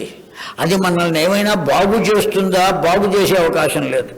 మనం ఒక్కటే ప్రశ్న వేసుకోవాలి అందరం, మానవ జన్మ భగవంతుడు నాకు ఎందుకు ఇచ్చను? ఇదే ఒక్క ప్రశ్నే. ఇంకో ప్రశ్నతో సంబంధం లేదు. మనందరికీ ఒకటే సమాధానం. ఒకళ్ళకో సమాధానం, ఇంకొకళ్ళకి ఇంకో సమాధానం ఉండే అవకాశం లేదు. అందరికీ ఒకటే యూనివర్సల్ ఆన్సర్. ఏమిటయ్యా సమాధానము అంటే మోక్షము పొందుట కొరకు. ఇంతేనండి సమాధానం. మానవ జన్మ భగవంతుడు మనకు ఎందుకు ఇచ్చాడు అంటే మోక్షము పొందుట కొరకు. ఆ మోక్షం పొందే అవకాశం ఎవరికి ఉన్నది? ఒక్క మనిషికి మాత్రమే ఉన్నది. సూర్యుడు కనబడుతున్నాడు, ఒక్కసారి చూడు అంటే మనిషి చూడగలడు. పశువులు చూడగలవా? క్రిములు కీటకములు చూడగలవా? గమనించగలవా? నమస్కరించగలవా? ఏమీ చేయలేవు. కానీ ఒక్క మనిషికి మాత్రమే అవకాశం. మానవ జన్మ వచ్చింది. దేనికోసం వచ్చిందంటే మోక్షమును పొందుట కొరకు. దాన్ని ఒక్కదాన్ని వదిలిపెట్టి మిగతావన్నీ చేస్తే ప్రయోజనమే ఉంది. పురుషార్థ సాధన చేయవలే. ఏవం పురుషార్థ సాధనం పరీకృత్య ఆధారమేవా శ్రీమద్దేవీ భాగవతం అని చెప్పారండి. ఏమయ్యా దేవీ భాగవతం చెప్పేటప్పుడు అమ్మవారు అని చెబుతున్నావు, రామాయణం చెప్పేటప్పుడు రాముడు అంటావు కదా, శివపురాణం చెప్పేటప్పుడు శివుడు అంటావు కదా, మరి అప్పుడు ఎవరయ్యా ప్రధానమైనటువంటి వాళ్ళు అంటే పెద్దలు దానికి చాలా గొప్ప మాట చెప్పారండి.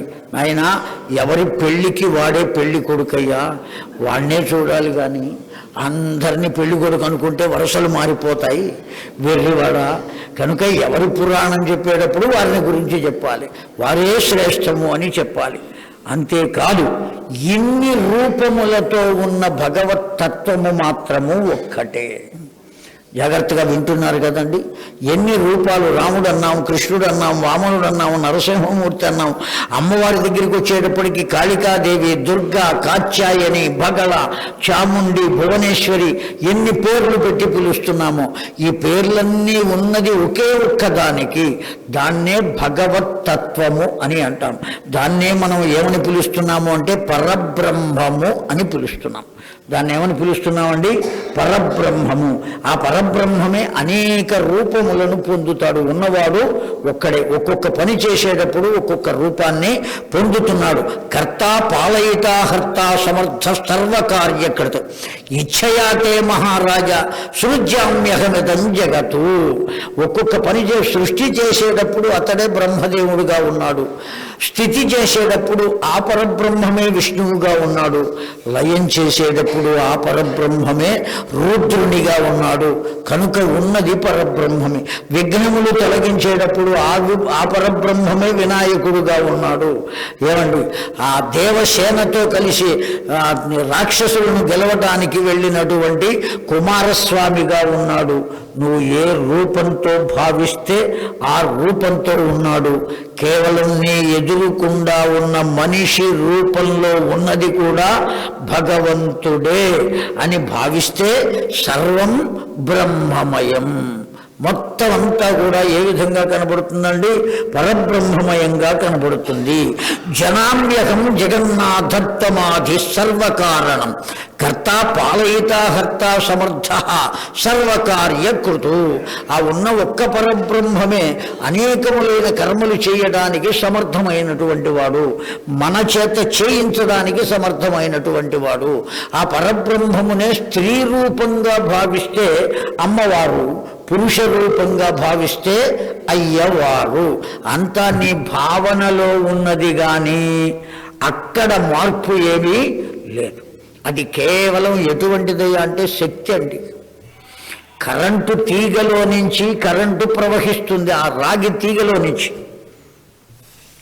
దానివల్ల ఫ్యాను తిరుగుతోంది, లైట్లు వెలుగుతున్నాయి, మైకు పనిచేస్తోంది, ఏసీ పనిచేస్తోంది, ఆ బల్బులు పనిచేస్తున్నాయి, కెమెరా పనిచేస్తోంది, ఇన్ని పనిచేస్తున్నాయి. ఇన్ని దేనివల్ల పనిచేస్తున్నాయి? ఆ కరెంటు వల్లే పనిచేస్తున్నాయి. బల్బు దగ్గరికి వచ్చేటప్పటికి వెలుగుగా కనబడుతోంది, మైకు దగ్గరికి వచ్చేటప్పటికీ అదే శక్తి వాక్కుని మీకు వినిపించేదిగా కనబడుతోంది. అవునా కాదా అండి? ఫ్యాను దగ్గరికి వచ్చేటప్పటికీ అదే శక్తి గాలిని అందిస్తోంది. ఆ ఏసీ దగ్గరికి వచ్చేటప్పటికీ ఆ గాలికే చల్లదనాన్ని ఇస్తోంది. ఎన్ని రకాలుగా మారుతోంది ఉన్న శక్తి ఒక్కటి. దాన్ని అనుభవించాలి కానీ పట్టుకోవాలనకూడదు. అది ఎట్టా ఉందో చూద్దామని ఒక్కసారి పై రేపర్లు తీసి ఆ తీగలు ముట్టుకున్నావా ఇంకా ఏది ముట్టుకునే అవకాశం మనకు ఉండదు. అందువల్ల భగవత్తత్వాన్ని మనం కేవలం ఏం చేయాలండి? పొందాలి, అనుభవించాలి తత్వాన్ని. భగవంతుణ్ణి పొందటం కాదు. భగవత్తత్వాన్ని ఎప్పుడైతే పొందుతావు నీవు కూడా ఏమవుతావు? భగవంతుడివే అవుతావు. మానవుడే మాధవుడు అంటానికి మార్గం ఏర్పడుతుంది. నా భవం స్వేచ్ఛయ వామవరాగాదిషు యోనిషు విహాయ లక్ష్యాసఖ సంవిహారం కోయాతి మత్స్యాదిషు హీనయోనిషు శయ్యంచ ముక్త్వా గురుడా ఆసనస్థ కరోమి యుద్ధం విపులం స్వతంత్రం పురా పురస్తేజ శిరో మదీయం గతం ధనుర్జా స్ఖలనాత్ క్వచాపి. ఆ విషయాలు చెబుతూ నా తండ్రి అయినటువంటి బ్రహ్మదేవుడు నాకు మాట చెప్పాడు అని నారదుడు ఎవరితో చెప్పాట? వ్యాసునితో చెప్పాడు. వ్యాసుడు నాకు చెబితే నేను మీకు చెబుతున్నానయ్యా, మా గురుదేవుడు వ్యాసుడు చెబితే చెబుతున్నా అని సూతుల వారు శౌనకాది మహామునులకు చెబితే ఈ పసివాడు మీకు చెబుతున్నాడండి. ఆ సూతుల వారికి శౌనకాది మహామునులకు చెబుతున్నారు. సూతుల వారు ఏమని చెబుతున్నారు? ఒకానొక సందర్భంలో ఆ విష్ణుమూర్తే బ్రహ్మదేవునకు చెప్పాటండి. ఏమని? సర్వము మనల్ని నడిపేటువంటి శక్తి వేరే ఉన్నదయ్యా. ఆ శక్తి వల్లనే నేను అనేకములైనటువంటి అవతారములను పొందాను. ఆ శక్తి యొక్క శక్తి చేతనే అనేకములైన కర్మలను నేను చేయగలుగుతున్నాను, లేకపోతే నేనేమీ చేయలేనయ్యా. ఒకానొక సందర్భంలో నీవు చూస్తూ ఉండగానే నా శిరస్సు ఛేదింపబడింది కదా. పురస్తే తదా వాజిశిరో గృహీత్వ సంయోజితం శిల్పవరేణ భూయ. ఒకానొక సందర్భంలో నీవు చూస్తూ ఉండగానే నా శిరస్సు ఛేదింపబడింది. ఎవరు చెబుతున్నారు ఈ మాట? విష్ణుమూర్తి బ్రహ్మదేవునికి చెప్పాడు, బ్రహ్మడు నారదునికి చెప్పాడు. ఆ విషయాన్ని చెబుతున్నారు సూతుల వారు. నా శిరస్సు ఛేదింపబడింది. అప్పుడు ఒక అశ్వముఖాన్ని తీసుకొచ్చి నాకు తగిలించి ఆ క్షణం నుంచి నన్ను ఏమని పిలిచారు అంటే అశ్వముఖుడు అని పిలిచారండి. ఏమండి? జ్ఞానానందమయం దేవం నిర్మల స్ఫటికాకృతిం ఆధారం సర్వ విద్యానాం హయగ్రీవం ఉపాస్మహే. ప్రార్థిస్తున్నాం చక్కని విద్యాబుద్ధులు కలగాలి అంటే ఈ శ్లోకాన్ని చదువుకోండి చాలు. దివ్యమైనటువంటి జ్ఞాపక శక్తి పెరుగుతుంది, విద్యాబుద్ధులు కలుగుతాయ్యా అని పెద్దలు చెబుతున్నారు. అటువంటి హయగ్రీవునిగా నేను తయారయ్యానయ్యా. మనం అందరం కూడా అస్వతంత్రులమే అని సాక్షాత్తు నారాయణుడే బ్రహ్మదేవునకు చెప్పాడండి. సర్వస్వతంత్ర ఎవరు? కోయాతి హయాన్ ఆయోహం పరికీర్తిత సర్వం విడంబనేయం కిల లోకమధ్యే కథా ప్రయాస్యసి మాతరం లోకమాతరం జగన్మాతరం. అన్నిటికీ ఆధారమైనటువంటిది, అన్నిటినీ నడిపేటువంటిది ఎవరయ్యా అంటే ఆ తల్లి నడుపుతుందయ్యా. ఎప్పుడైతే ఈ మాట సూతుల వారు అన్నారో, బ్రహ్మదేవుడితో విష్ణుమూర్తి ఇలా అన్నాడు అన్న మాట అన్నారో, వెంటనే శౌనకాది మహామునులు మళ్ళీ అడిగారండి. సూతాస్మాకం మనఃకామం మగ్నం సంశయ సాగరే యథోక్తం మహదాశ్చర్యం జగద్విస్మయకారకం యన్మూర్ధా మాధవస్యాపి శాపికతో దేహాత్ పునఃపరం హయగ్రీవస్తతో జాతః సర్వకర్త జనార్దన. నువ్వు ఒక్కసారి ఆగవయ్యా. ఈ ప్రవాహానికి అడ్డుగట్ట వేసి ఆ విష్ణుమూర్తి హయగ్రీవుడు ఎందుకు అయ్యాడో చెప్పవయ్యా, ఆ తల ఎందుకు వెళ్ళిపోయిందో చెప్పవయ్యా, ఏమైందో జరిగిందో చెప్పవయ్యా అన్నారు.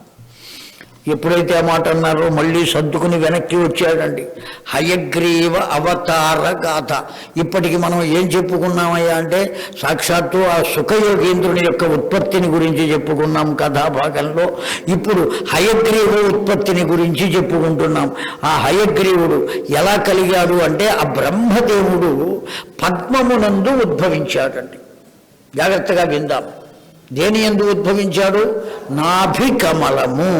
నాభి నుండే వచ్చింది కమలం. మీకందరికీ ఏ సందేహం రాలేదా అండి? అసలు కమలం నాభి నుంచే ఎందుకు రావాలి? చేతిలోంచి రావచ్చు, చెవులోంచి రావచ్చు, ముక్కులోంచి రావచ్చు. ఏమండి అసలు కమలం ఆ నాభి నుంచే ఎందుకు రావాలి? జాగ్రత్తగా విందామండి. సృష్టి అనబడేటువంటి దాంట్లో గర్భస్థుడైనటువంటి పిల్లవాడికి ఆ తల్లి నుండి పేగు బంధము దేని వల్ల ఏర్పడుతుంది? నాభికి ఏర్పడుతుంది. కనుక సృష్టికి ఆధారమైనది నాభి. అందువల్లనే సృష్టికర్త అయినటువంటి వాడు ఆ నాభి నుండి వచ్చిన పద్మములో ఆవిర్భవించాడు. ఇది దాని వెనుక ఉన్న సంకేతం. ఆ నాభి, ఆ పద్మము యొక్క నాళమే పేగు బంధము. ఆ ఉన్నటువంటి పద్మమే తల్లి గర్భము. కనుక సాక్షాత్తు జగన్మాత యొక్క స్వరూపమే ఆ పద్మం. దానికి ఉన్నటువంటి ఆధారమైనటువంటి నాళమే పేగు బంధము. దానిలో ఉద్భవించినటువంటి వాడు ఎవడైనా కూడా బ్రహ్మయే, సృష్టికర్తయే. కనుక దివ్యమైనటువంటి సందర్భాన్ని వర్ణించారు. ఒకదానికి సంబంధం, ఏ సంబంధము లేకుండా సంకేతము పురాణములలో ఉండేటువంటి అవకాశం లేదు. వ్యాస భగవానుడు దాన్ని అనుసరించే మనకందరికీ అందిస్తారండి. అంత దివ్యమైనటువంటి విషయం వ్యాసతత్వం. ఆ కారణం చేత అడుగుతున్నారు వాళ్ళు, ఎన్ మూర్ధామాధవశ్యాపికతో దేహాత్ పునఃపరం. ఆ ఉన్న శిరస్సు ఏ విధంగా వెళ్ళిపోయిందయ్యా, ఎందుకు వెళ్ళిపోయింది? దానికి కారణం చెబుతున్నాడు. పద్మంలో ఎవరు కూర్చున్నారు? చతుర్ముఖుడైనటువంటి బ్రహ్మ కూర్చుని ఉన్నాడు. సృష్టికర్త కూర్చున్నాడు కదండి. ఆ కూర్చున్నటువంటి వాడు నేను ఒక్కడనే ఉన్నాను అని అనుకున్నాడు. క్రింద ఉన్నటువంటి పరమాత్మను గుర్తించాల. అంతేకాదు తనకు ఆధారమైనటువంటి పద్మమును కూడా గుర్తించక అలా కూర్చుని చూస్తూ ఉండగా ఇద్దరు ఆ జలరాశిలో ఈదుకుంటూ వస్తున్నారండి. ద్వయోరేవతయా భక్షయితం తత్ర ధనుషో అగ్రం ధరాస్థితం. ఇద్దరు ఈదుకుంటూ వస్తున్నారు ఆ నీటిలో. ఆ వస్తున్నటువంటి వాళ్ళు ఎవరయ్యా అంటే మధుకైటభులు అని పేరు చెప్పారు వాళ్ళకు. ఏమని పేరు పెట్టారండి? మధుకైటభులు. వీళ్ళు మొత్తం అంతా జలమయం. ఒక్క ఈయన మాత్రమే ఉన్నాడు, ఆ బ్రహ్మదేవుడు మాత్రమే కనబడుతున్నాడు. అంతా జలమయంగా ఉన్నది. ఆ పరిస్థితుల్లో ఎదురుకుండా ఇద్దరు ఈదుకుంటూ వస్తుంటే వచ్చేటువంటి వాళ్ళు ఎవరయ్యా అంటే మధుకైటవులు. వాళ్ళిద్దరూ ఎలా ఉద్భవించారయ్యా? వాళ్ళు కూడా నారాయణుని నుండే ఉద్భవించారండి.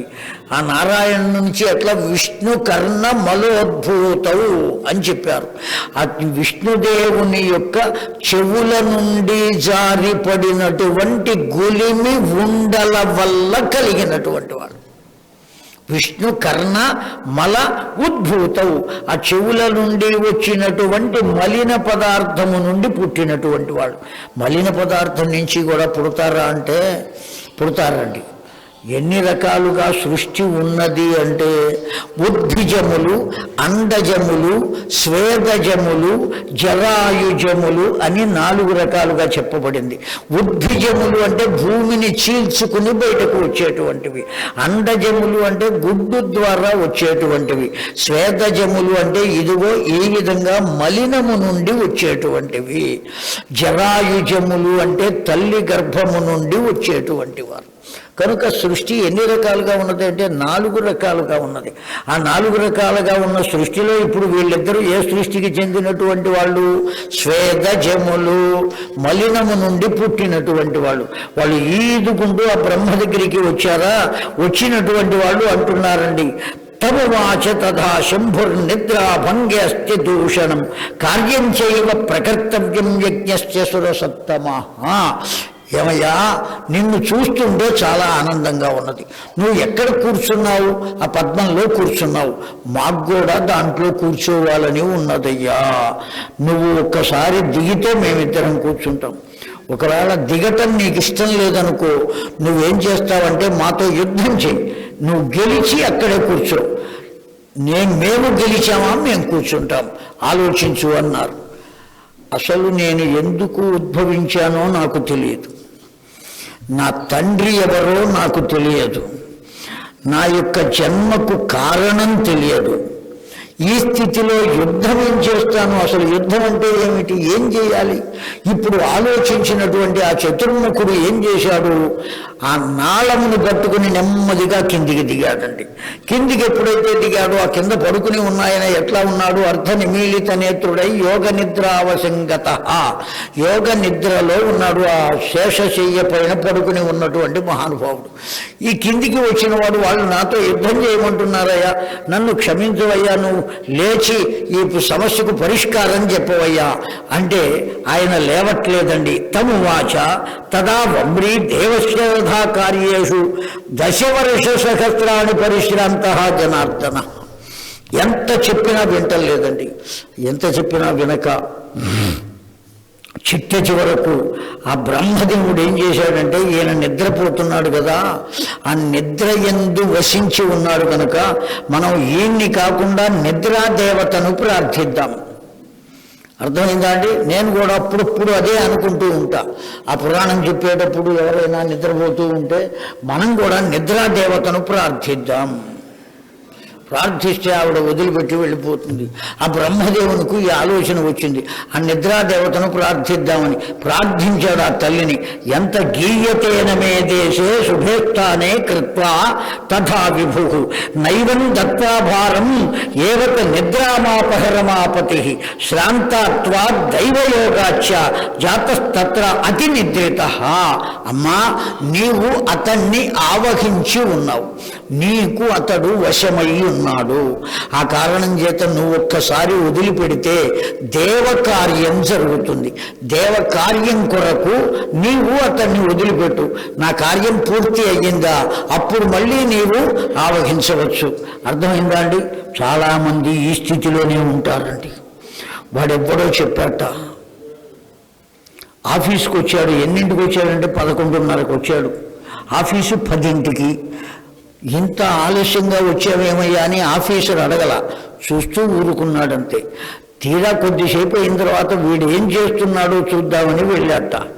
వాడు బల్ల మీద తల పెట్టి నిద్రపోతూ గురక పెడుతున్నాడు. నువ్వు ఆఫీసుకి రావటమే 1:30 ఆలస్యంగా వచ్చావు, వచ్చిన వాడు ఇట్లా గురక పెట్టి నిద్రపోతున్నావు, ఏమి శ్రమ పడ్డావని నిద్రపోయావయ్యా అంటే, ఇంటి దగ్గర నుంచి ఇక్కడికి వచ్చుట శ్రమ కాదా అన్నట్టు వాడు. ఇక దేనికని వాడికి ఉద్యోగం? ఆ నిద్ర అట్లా ఆవహిస్తుంది. ఎప్పుడు చూసినా దాకలాగా నోరు తెరిచి ఆవలిస్తూ ఉంటాడు. పురాణం వింటున్నా సరే అనిపిస్తూ ఉంటుంది, ఆహా వాడు అక్షరములనే మింగుచున్నాడు అని అనుకోవాలి మనం. అంతే. ఆ విధంగా ఆవలింతలు సామాన్య బ్రహ్మగారే సృష్టించారు. దాని పేరు జృంభిక, చాలా గొప్ప పేరండి. ఆయన సృష్టించే వదిలాడు. వృత్రాసుర సంహార సమయంలో వస్తుంది అది. కనుక కార్యం చైవ ప్రకర్తవ్యం యజ్ఞస్య సురసత్తమా. ఇక్కడ నేను కాపాడబడటం అనేటువంటిది ఓ యజ్ఞంతో సమానమైనది. కనుక అమ్మ తల్లి నిద్రాదేవత నీవు వదలవలసింది అని బ్రహ్మదేవుడు ప్రార్థిస్తే, ఆయన ప్రార్థన విన్నటువంటి ఆ నిద్రాదేవత నారాయణుని వదిలిపెడితే, నాయనా ఏం కావాలి అని అడిగాడు. ఇదిగో ఇలా జరిగిందయ్యా అంటే, నీకెందుకు, నేను ఉన్నాను కదా, నేను రక్షిస్తా, నీకేం పర్వాలేదు, ఇక్కడ కూర్చో అయ్యా అని ఈ నారాయణుడు యుద్ధానికి వెళ్ళాడండి. ఎవరితో యుద్ధానికి వెళ్ళాడు? ఆ మధుకైటభులతో. ఈ చిత్వా యోగం తవ భాగం కరిష్యామో మధుకైటభయో యథాశృణుతేన త్వం కురు కార్యం న విష్ణుం బోధయం ఆచిరం. అచిరం ఎంతో కాలం యుద్ధం చేశారండి, చాలా కాలం యుద్ధం చేశారు. అయితే అలసట కలిగింది నారాయణునకు. అలసట కలిగి ఆ ఇద్దరితో ఒక మాట చెప్పాడు, నాయన మీరు ఇద్దరు ఉన్నారు, ఆ యుద్ధం చేసేటప్పుడు ఒకడు యుద్ధం చేస్తుంటే ఇంకోడు విశ్రాంతి తీసుకుంటున్నాడు, నేను ఒక్కడనే ఉన్నాను కదా, నాకు విశ్రాంతి రావట్లేదయ్యా, నాకు కూడా కాస్త విశ్రాంతి ఇస్తే అన్నాడు. తీసుకోవయ్యా అన్నారు ఆ ఇద్దరు. ఇప్పుడు విశ్రాంతి ఇచ్చారు.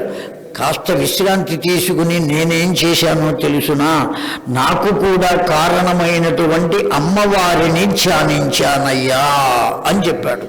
అప్పుడు ఆ తల్లి కనపడింది.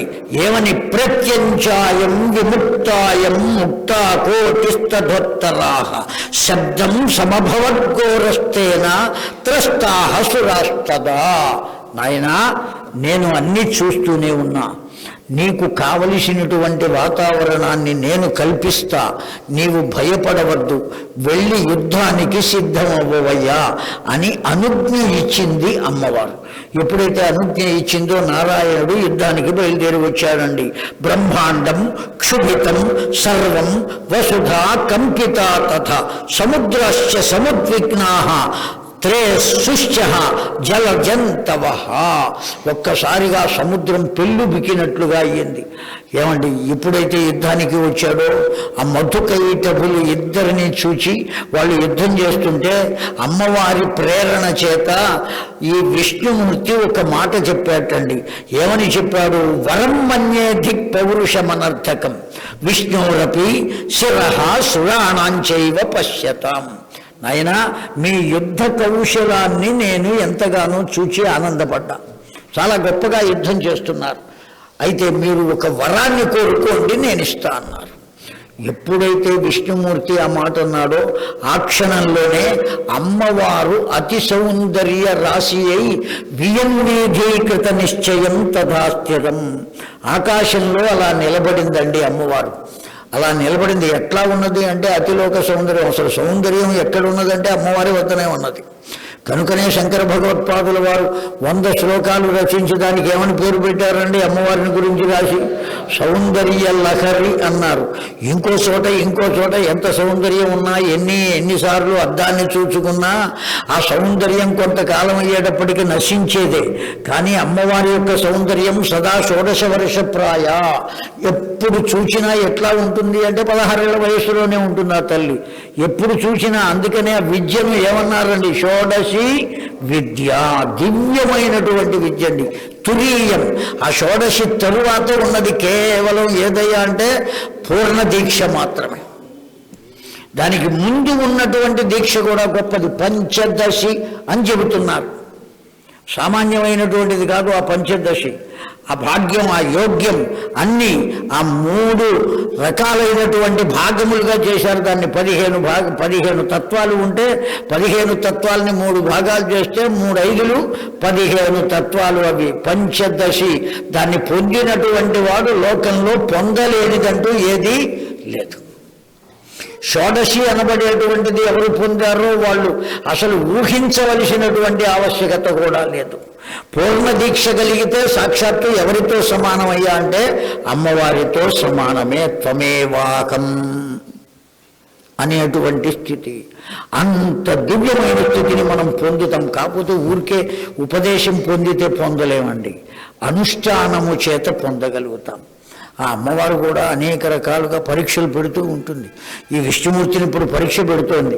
ఆవిడ అక్కడ అంత సౌందర్య రాశిగా నిలబడితే ఈ మధుకైటభుల దృష్టి ఎవరి మీద పడింది అంటే అమ్మవారి మీద పడిందండి. అమ్మవారు అనుకుని పడితే తరించేవాళ్ళు, కానీ ఎవరో సుందరి అనే ఆలోచనతో పడింది. ఆ దృష్టి ఎప్పుడైతే పడిందో వీళ్ళు మాయలో పడ్డారు. ఆ మాయలో పడి ఏమన్నారు అంటే, నువ్వు మాకు వరం ఇచ్చేదేమిటయ్యా, మేమే నీకు వరం ఇస్తాము, ఏం కావాలో కోరుకో అన్నారు. ఎవరిని? ఆ విష్ణుమూర్తిని. మాయలో పడితే ఇదిగో ఇట్లాగే మాట్లాడతామండి. అప్పుడు మన దగ్గరికి వచ్చేది ఎవరో తెలుసునా అండి? ఇందాక మన దగ్గరికి వచ్చింది మమకారం, ఇప్పుడు మన దగ్గరికి వచ్చేది ఎవరు అంటే అహంకారం. రెండు ప్రమాదకరమైనవి, రెండు అన్నదమ్ములు ఇవి, అహంకార మమకారములు. ఆ ఇద్దరూ మన దగ్గరికి వచ్చారా మన జీవితం అనే సంపద మొత్తం నశిస్తుందండి. జీవితమే మనకు సంపద, నోట్ల కట్టలు సంపద కాదు. మన జీవితాన్ని మనం ఉద్ధరించుకోగలిగితే అంతకన్నా గొప్పదైన సంపద లేదు. ఆ ఉద్ధరించుకోవడానికి కావలసింది ఎవరయ్యా అంటే కేవలం జగన్మాతరం నమామి జగన్మాతరం. ఆ తల్లి యొక్క అనుగ్రహం చేత నేనే మీకు వరం ఇస్తాను తీసుకోండి అని ఎవరన్నారు? మధుకైటవులు అన్నారు సాక్షాత్తు నారాయణుడు. తప్పనిసరిగా ఇస్తారా అని అడిగాడు నారాయణుడు. ఇస్తాం, అందులో ఏమీ లేదు.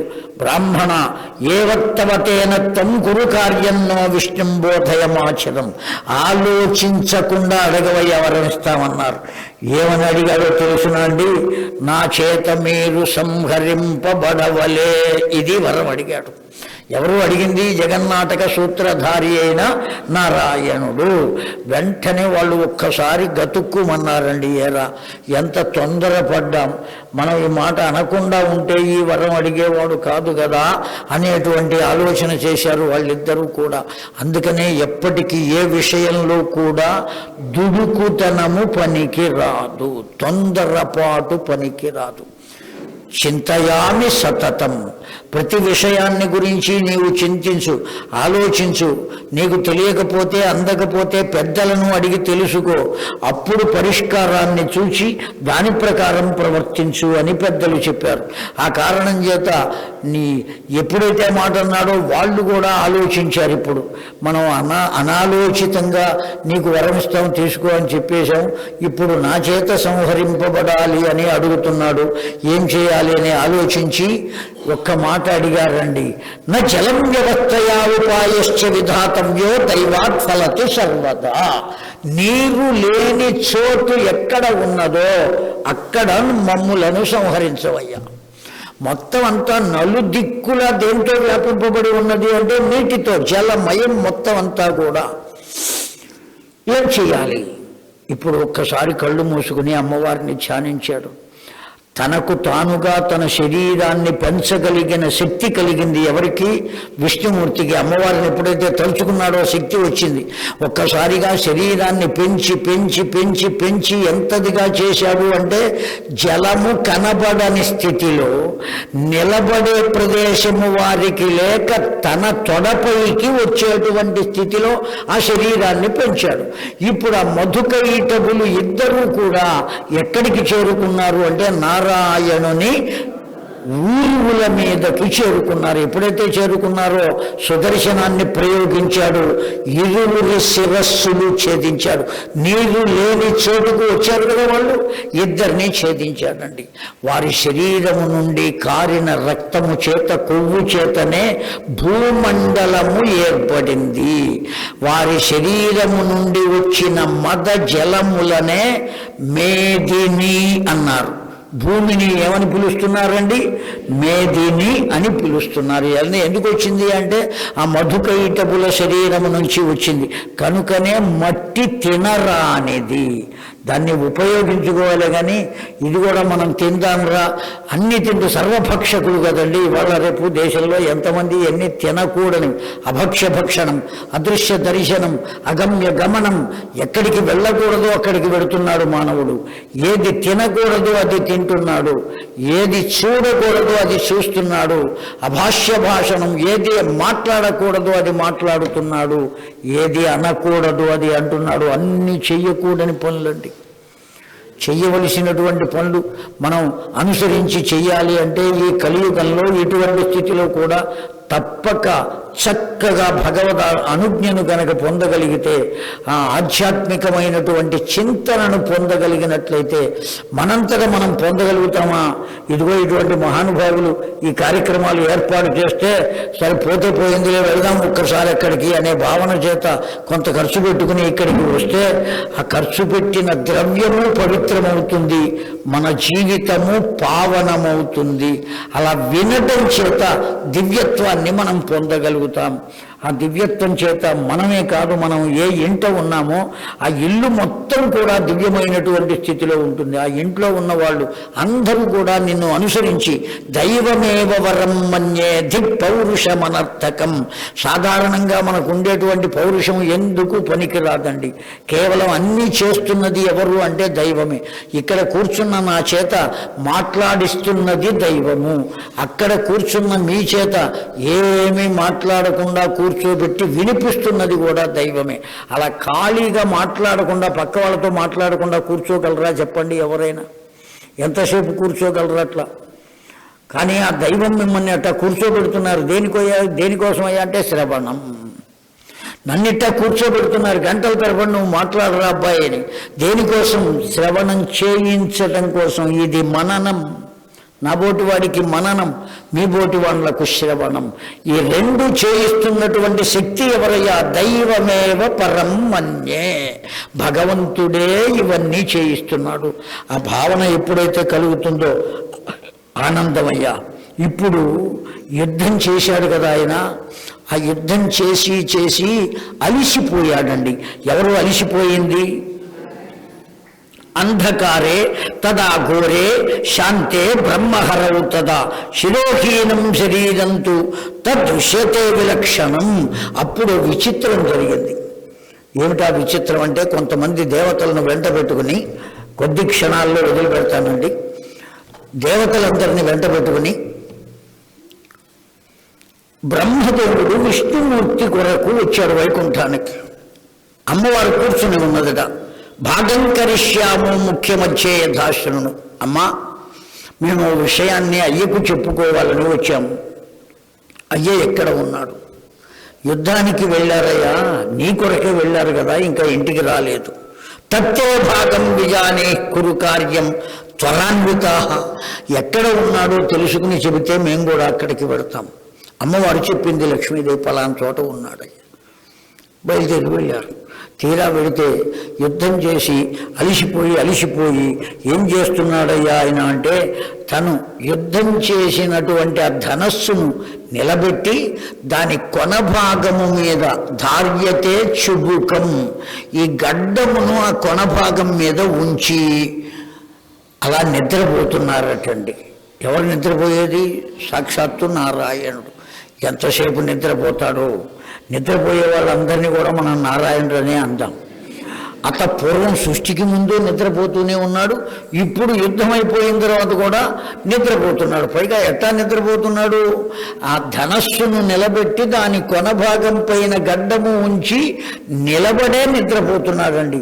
చాలామంది ఆ బస్సులో నిలబడి ఆ పైన రాడ్డు పట్టుకుని ఇట్లా ఊగుతూ ఉంటారు. వాళ్ళు నిద్రపోతున్నాడు. అంత శబ్దం చేస్తున్నా, బస్సు కదులుతున్నా వాడికి నిద్ర ఎట్టా వస్తుంది అనేది మనకు రీసెర్చ్ చేయవలసిన ప్రశ్న, పరిశోధన. అయినప్పటికీ సరే వాడు నిద్రపోతూనే ఉంటాడు. అట్లా విష్ణుమూర్తి హాయిగా నిద్రపోతున్నాడు. విష్ణు అంశ చేతనే వీళ్ళు కూడా పడుకుంటున్నారు, హాయిగా నిద్రపోతున్నాడు. వీళ్ళు దేవతలు మొత్తం అందరూ వచ్చారండి. దిశో ఘోరతరాశ్చసం సూర్య వ్యక్తంగతో అభవతు చింతామాపుస్సురాహ సర్వే కిం భవిష్యతి దుర్దినే. ఉదయం వచ్చారు, ప్రార్థించడం మొదలుపెట్టారు. ఆ విష్ణుమూర్తిని కదలటం లేదు. సూర్యాస్తమయం అవుతోంది, చీకటి పడుతున్నది. ఏం చెయ్యాలి? గతః సముకుటః క్వాపి దేవదేవస్య తాపసాః అంధకారే తదా ఘోరే శాంతే బ్రహ్మహరౌ తదా శిరోహీనం శరీరంతు తాదృశా విలక్షణాత్. ఏం జరిగిందయ్యా? ఎప్పటికీ ఈయన కదలటం లేదు కదా, ఓ పని చేద్దామని బ్రహ్మదేవుడు తన తెలివితేటల్ని ఉపయోగించి వమ్రి అనేటువంటి ఒక కీటకమును సృష్టించాడు. వమ్రి అంటే ఆ కీటకం పేరు. అది ఎవరో మనకు కూడా తెలుసు. ఆ కీటకం చెద పురుగు అంటారు దాన్ని. ఏమని పిలుస్తున్నాం మనం? చెదపురుగు. చెక్కలు, పెద్ద పెద్ద చెక్కల్ని కూడా పిండి పిండి చేసి తినేస్తుందండి. చాలా గొప్పది. మనం నోట్లో పెట్టుకుని కొరకలేం, పళ్ళు ఊడతాయేమో అని భయం. ఇంత ఉన్న పురుగు ఏం చేస్తుంది? అంత పెద్ద చెక్కను కూడా తినేస్తుంది. ఆ విధంగా చెదపురుగు, వమ్రి అంటే దాన్ని సృష్టించారు బ్రహ్మదేవుడు. సృష్టించి నీవు వెళ్ళి ఏ ధనస్సును గడ్డము కింద ఉంచి ఆ తండ్రి నిదురపోతున్నాడో నిలవబడి ఆ ధనస్సుకు ఉన్న వింటి నారిని కొరుకు, ఛేదించు. ఎప్పుడైతే ఆ నారి ఛేదింపబడిందో ధనస్సు ఏమవుతుంది? కదులుతుంది. ఇలా వంగి ఉంటుంది కదండి ధనస్సు, దానికి నారి ఉన్నది, గట్టిగా బిగింపబడి ఉంటుంది. దాన్ని కొరికితే ఏమవుతున్నప్పుడు ఆ ధనస్సు ఇలా పైకి లేస్తుంది, కదులుతుంది. అప్పుడు ఆయన కూడా కదులుతాడు, నిద్రాభంగం అవుతుంది, కళ్ళు తెరుస్తాడు, లేస్తాడు, మేము మాట్లాడతాం, మాకు సహాయం చేయి అని ఆ చెదపురుగును బ్రహ్మదేవుడు అడిగాడు. వెంటనే అదేమన్నదో తెలుసునా? తమ భాగం కరిష్యామో ఏతత్ సర్వగా సార్ధవశోలోక కురుతే పాతకం కిల తస్మాదహం కరిష్యామి స్వార్థమేవ ప్రభక్షణం. అయ్యా, ఎవరైనా లోకంలో ఏ ప్రయోజనం లేకుండా చేయరు. చిన్న పిల్లవాడు కూడా బజారు వెళ్ళి ఇది తెచ్చిపెట్టరా అంటే నాకేమిస్తావు అని అడుగుతాడు. చాక్లెట్ కొనుక్కోవటానికి డబ్బులు ఇస్తే నేను తెస్తా, లేకపోతే తేనంటాడు. కనుక ప్రయోజనం లేకుండా మనం ఏ పనైనా ఎవరికైనా చేసి పెడతామా అండి? చేసి పెట్టం. మీకోసం సర్వసాధారణంగా నిద్రపోయే వాళ్ళనే లేపితే పాపం, అందున సాక్షాత్తు నారాయణుణ్ణి లేపితే నిద్రపోయేవాడిని ఇంకెంత పాపం వస్తుంది? నేను ఇంత పాపం చేయడానికి నాకేం ప్రయోజనం, నేనెందుకు చేయాలి అని అడిగిందండి. ఇప్పుడు మనకేమర్థం అయ్యింది దీనివల్ల? దేవి భాగవతంలో చెప్పబడిన కథ ఇది. చెబుతున్నారు సూతుల వారు శౌనకాదులకు, మనకేమిటి ప్రయోజనం దీనివల్ల అంటే, ఎవరు ఏ పని చేసి పెట్టమన్నా నాకేమిటి ప్రయోజనం అని అడిగేవాడు చెదపురుగుతో సమానము అని తెలుసుకుని ప్రవర్తించాలి. అర్థమైందా అండి? మనం ఏం తెలుసుకోవాలి దానివల్ల? నాకేమిటి ప్రయోజనం అని అడిగేవాడు ఎవరితో సమానం? చెదపురుగుతో సమానం. కనుక ఎవరు ఏది అడిగినా మనం చేసి పెట్టడానికి వీలైతే నాకు చేతనున్నయ్యా నేను చేస్తాను, నువ్వేమీ దిగులు పడకు, పరోపకారార్థం ఇదం శరీరం. నీకు వచ్చు కదా, నువ్వు చెయ్యవయ్యా, ఎందుకు దాచుకుంటావు నీ శక్తిని? కనుక ఆ విధంగా ప్రవర్తించాలే తప్ప ఎలా పడితే అలా ప్రవర్తించకూడదు. ఎవరు నేర్పారు మనకి ఈ మాట? చెదపురుగు నేర్పింది. ఎప్పుడైతే బ్రహ్మదేవుని ఆ మాట అడిగిందో బ్రహ్మదేవుడు అంటున్నాడండి, తవ భాగం కరిష్యామో ముఖమధ్యే యథాశ్రును తేనత్వం కురు కార్యం నో విష్ణుం బోధయమాచరం. యజ్ఞయాగాది క్రతువులు చేసేటప్పుడు హోమకుండము అని ఉంటుంది. ఆ హోమగుండానికి 3 మెట్లు వలె ఉంటాయి, మేఖలములు అంటారు వాటిల్ని. ఆ 3 మెట్లను దాటి హవిస్సు హోమగుండంలో వేస్తాడు కర్త. ఆ వేసేటప్పుడు పొరపాటున ఆ 3 మేఖలములు ఏవైతే ఉన్నాయో వాటి మీద హవిర్భాగములు పడుతూ ఉంటాయి. పొరపాటున ఇక్కడ కూర్చుని స్వాహ అన్నప్పుడు ఇట్లా వేస్తాం కదండి, పొరపాటున చేతికి అంటుకున్నవో ఆ హవిర్భాగములు ఆ 3 మేఖలముల మీద పడతాయి. ఎప్పుడైతే పడ్డాయో ఆ మేఖలముల మీద పడిన భాగములు, హవిర్భాగములు నీకు చెందేటట్లుగా నేను వరమిస్తున్నాను. ఆ హవిస్సు పొందడం ఎవరు పొందుతారంటే దేవతలు పొందుతారు హవిర్భాగాలు. దేవతలకే కాకుండా ఆ మేఖలముల మీద 3 మెట్లు వలె ఉన్నాయే వాటి మీద పడినటువంటి హవిర్భాగములు నీకు అందజేస్తున్నాను అని బ్రహ్మదేవుడు చెదపురుగుకు వరం ఇచ్చాడండి. పొరపాటున పడినాయి కదా అని ఆ మేఖలముల మీద ఉన్న వాటిల్ని కూడా మనం అగ్నిహోత్రంలో జరిపితే పుణ్యం రాకపోగా పాపం వస్తుంది. ఇంకా ఎప్పుడైనా యజ్ఞం చేసేటప్పుడు అలా మాత్రం జరపమాకండి, పడినవి పడినట్లుగానే ఉంచండి. అవి ఎవరు తినడానికి ఉపయోగపడతాయి? బ్రహ్మదేవుడు ఇచ్చిన వరం. క్రిములు కీటకములు చెదపురుగుకు ఇచ్చిన వరమతి. అందువల్ల ఎప్పుడైతే హవిర్భాగాలు నీకు కూడా చెందుతాయి అని చెప్పాడో బ్రహ్మదేవుడు, అయితే వెళ్తున్నానన్నది. వెళ్ళింది. ఆ ధనస్సుకు ఉన్న వింటి నారిని ఏం చేసిందండి? హోమకర్మణి పార్శ్వ ఇత్యుక్త్వా బ్రహ్మణ వమ్రీ ధనుషో అగ్రం త్వరాన్వితా చఖాత సస్థితం భౌమ వివిక్తా జాతదా భవతు ప్రత్యంజాయాం విముక్తాయాం ముక్తా కోటిస్తధోత్తరా. ఏం జరిగిందయ్యా?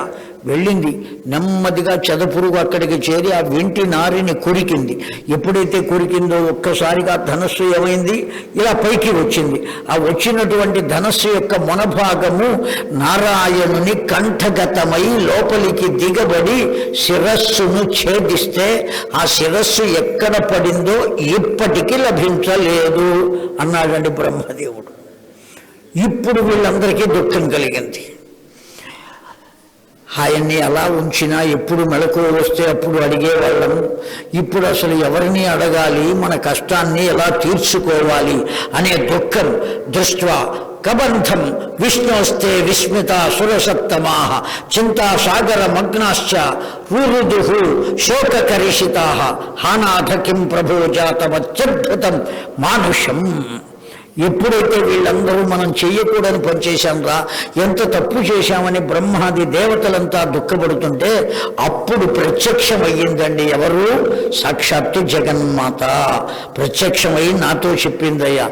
ఏమని చెప్పింది అంటే, నాయనా ఇక్కడికి కొద్ది దూరంలో హయహయము అనే పేరు ఒక అశ్వము ఉన్నది.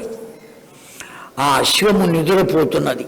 దాని తలను తీసుకుని వచ్చి ఈ నారాయణుని మొండెమునకు అతికించి ప్రాణప్రతిష్ఠ చేయుడు అని అమ్మవారు చెబితే, అప్పుడు మీరు వెళ్ళి ఆ గుర్రము యొక్క శిరస్సును తెచ్చి నాకు అతికించి ప్రాణప్రతిష్ఠ చేయటం చేతనే నేను హయగ్రీవుడను అయ్యాను.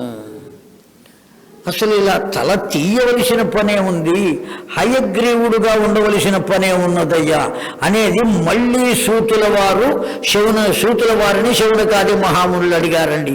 అవశ్యమేవ భోక్తవ్యం కాలేనాపాదితం చేయతు శుభం వా ప్రశుభ్యంతే వాపి దైవం కో అతి ప్రమేయాత్ పునః. ప్రతిదానికి కారణం లేకుండా భగవంతుడు ఏమీ చెయ్యడండి. కారణ కార్య విశేషాలు ఎవరి వద్ద దొరుకుతాయంటే భగవంతుని వద్దనే. మనం చేసే కర్మలన్నిటికీ కారణం ఉండదు. స్వార్థము అనేటువంటి పని తప్ప ఇంకొకటి ఉండదు. కానీ భగవంతుడు అలా కాదు కదా. అమ్మవారు చెబుతున్నది ఎందుకు ఇలా జరిగింది అంటే అమ్మవారే సమాధానం. శుభం వా అపి అశుభం వాపి దైవం కో అతిక్రమేత్ పునః. దైవము చెప్పినటువంటి దాన్ని జాగ్రత్తగా అనుసరించగలిగితే అన్ని శుభాలే కలుగుతాయి. అశుభం జరిగేటువంటి అవకాశమే ఉండదు. నువ్వు శుభమైనా అశుభమైనా నాదే బాధ్యత అని ఎప్పుడైతే నా మీద పడవేస్తావో అన్ని విషయాలను నేను చూసుకుంటానయ్యా. నీవు కొన్ని చూసుకుంటూ నన్ను కొన్ని చూడమంటే మాత్రం నా వల్ల జరిగేటువంటిది కాదు. కనుక పూర్తి బాధ్యత మొత్తం ఎవరి మీద ఉంచాలి? అమ్మవారి మీద మాత్రమే ఉంచి తీరవలే. అలా కాకుండా చేస్తే ఇదిగో ఇలాగే జరుగుతుంది. నేను ఈ పని కూడా ఎందుకు చేశానంటే పరమార్థాన్ని అనుసరించే. హయగ్రీవుడు అనే రాక్షసుడు ఒకడున్నాడు. అతడు నన్ను గురించి తపస్సు చేసి నేను ప్రత్యక్షమైతే నాకు మరణం లేకుండా వరం ఇవ్వమన్నాడు. ఏ రాక్షసుడైనా కోరుకునేది ఇదే వరం. మరణం లేకుండా వరం ఇవ్వవయ్యా అనే అడుగుతాడు రాక్షసుడు. కానీ అమ్మవారు అలా ఊరుకోలా. కొద్దిగా అవకాశం ఇవ్వవయ్యా మరణానికి అన్నది. హయగ్రీవుని చేత మరణం ఉండి మిగతా ఎవ్వరి చేత మరణం లేకుండా వరం ఇవ్వవమ్మా అన్నాడు. హయగ్రీవుడు అప్పటి వరకు అతడు తప్ప ఇంకెవరూ లేరు. ఆ పేరు ఎవరికున్నది అంటే ఆ రాక్షసుడికే ఉన్నది. హయగ్రీవుని చేతనే సంహరింపబడాలి అంటే తనను తాను సంహరించుకోడు కదా. ఇంకెవరు హయగ్రీవుడు అనబడేటువంటి వాడు లేడు కదా. ఆ కారణం చేత నన్నెవ్వరూ సంహరించలేరు అని ఆలోచించాడు అతడు.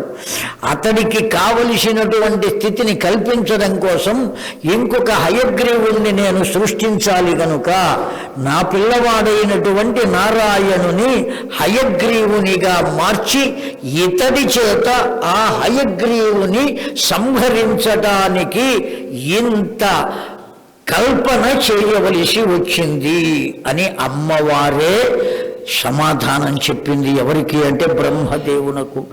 ఆ బ్రహ్మదేవుడు, నా తండ్రి అయిన బ్రహ్మదేవుడు నాకు చెప్పాడయ్యా అని నారదుడు అన్నాడు, నాకు చెప్పాడయ్యా నారదుడు అని వ్యాసుడు అన్నాడు, నాకు చెప్పాడయ్యా నా గురుదేవుడైన వ్యాసుడు అని సూతుల వారు అన్నారు. మరల ప్రశ్న వేయడానికి సిద్ధపడితే మిగిలిన విషయాన్ని రేపు ఉదయం 9:30 కలుసుకుని మనవి చేసుకుందాం అని చెప్పారు సూతుల వారు.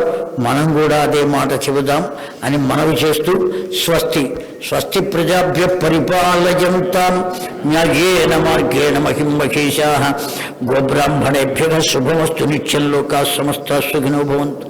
కాలే వర్షతు పర్జన్యః పృథివీ సస్యశాలిని దేశోయం క్షోభరహితో బ్రాహ్మణో సంతు నిర్భయాః అపుత్రాః పుత్రిణః సంతు పుత్రిణః సంతు పౌత్రిణః అధనాః సధనాః సంతు జీవంతు శరదాం శతం. కాయేన వాచా మనసేంద్రియైర్వా బుద్ధ్యాత్మనా వా ప్రకృతే స్వభావాత్ కరోమి యద్యత్ సకలం పరస్మై నారాయణాయేతి సమర్పయామి. ఏతత్ శ్రీమద్దేవి భాగవత మహాపురాణ ప్రవచన శ్రవణ సత్ఫలం లోక కళ్యాణార్థం బ్రహ్మరాంబా సహిత మల్లికార్జున దివ్యచరణారవిందార్పణమస్తు. జగన్మాతృపాదుకారవిందార్పణమస్తు. హరి ఓం తత్సత్. స్వస్తి.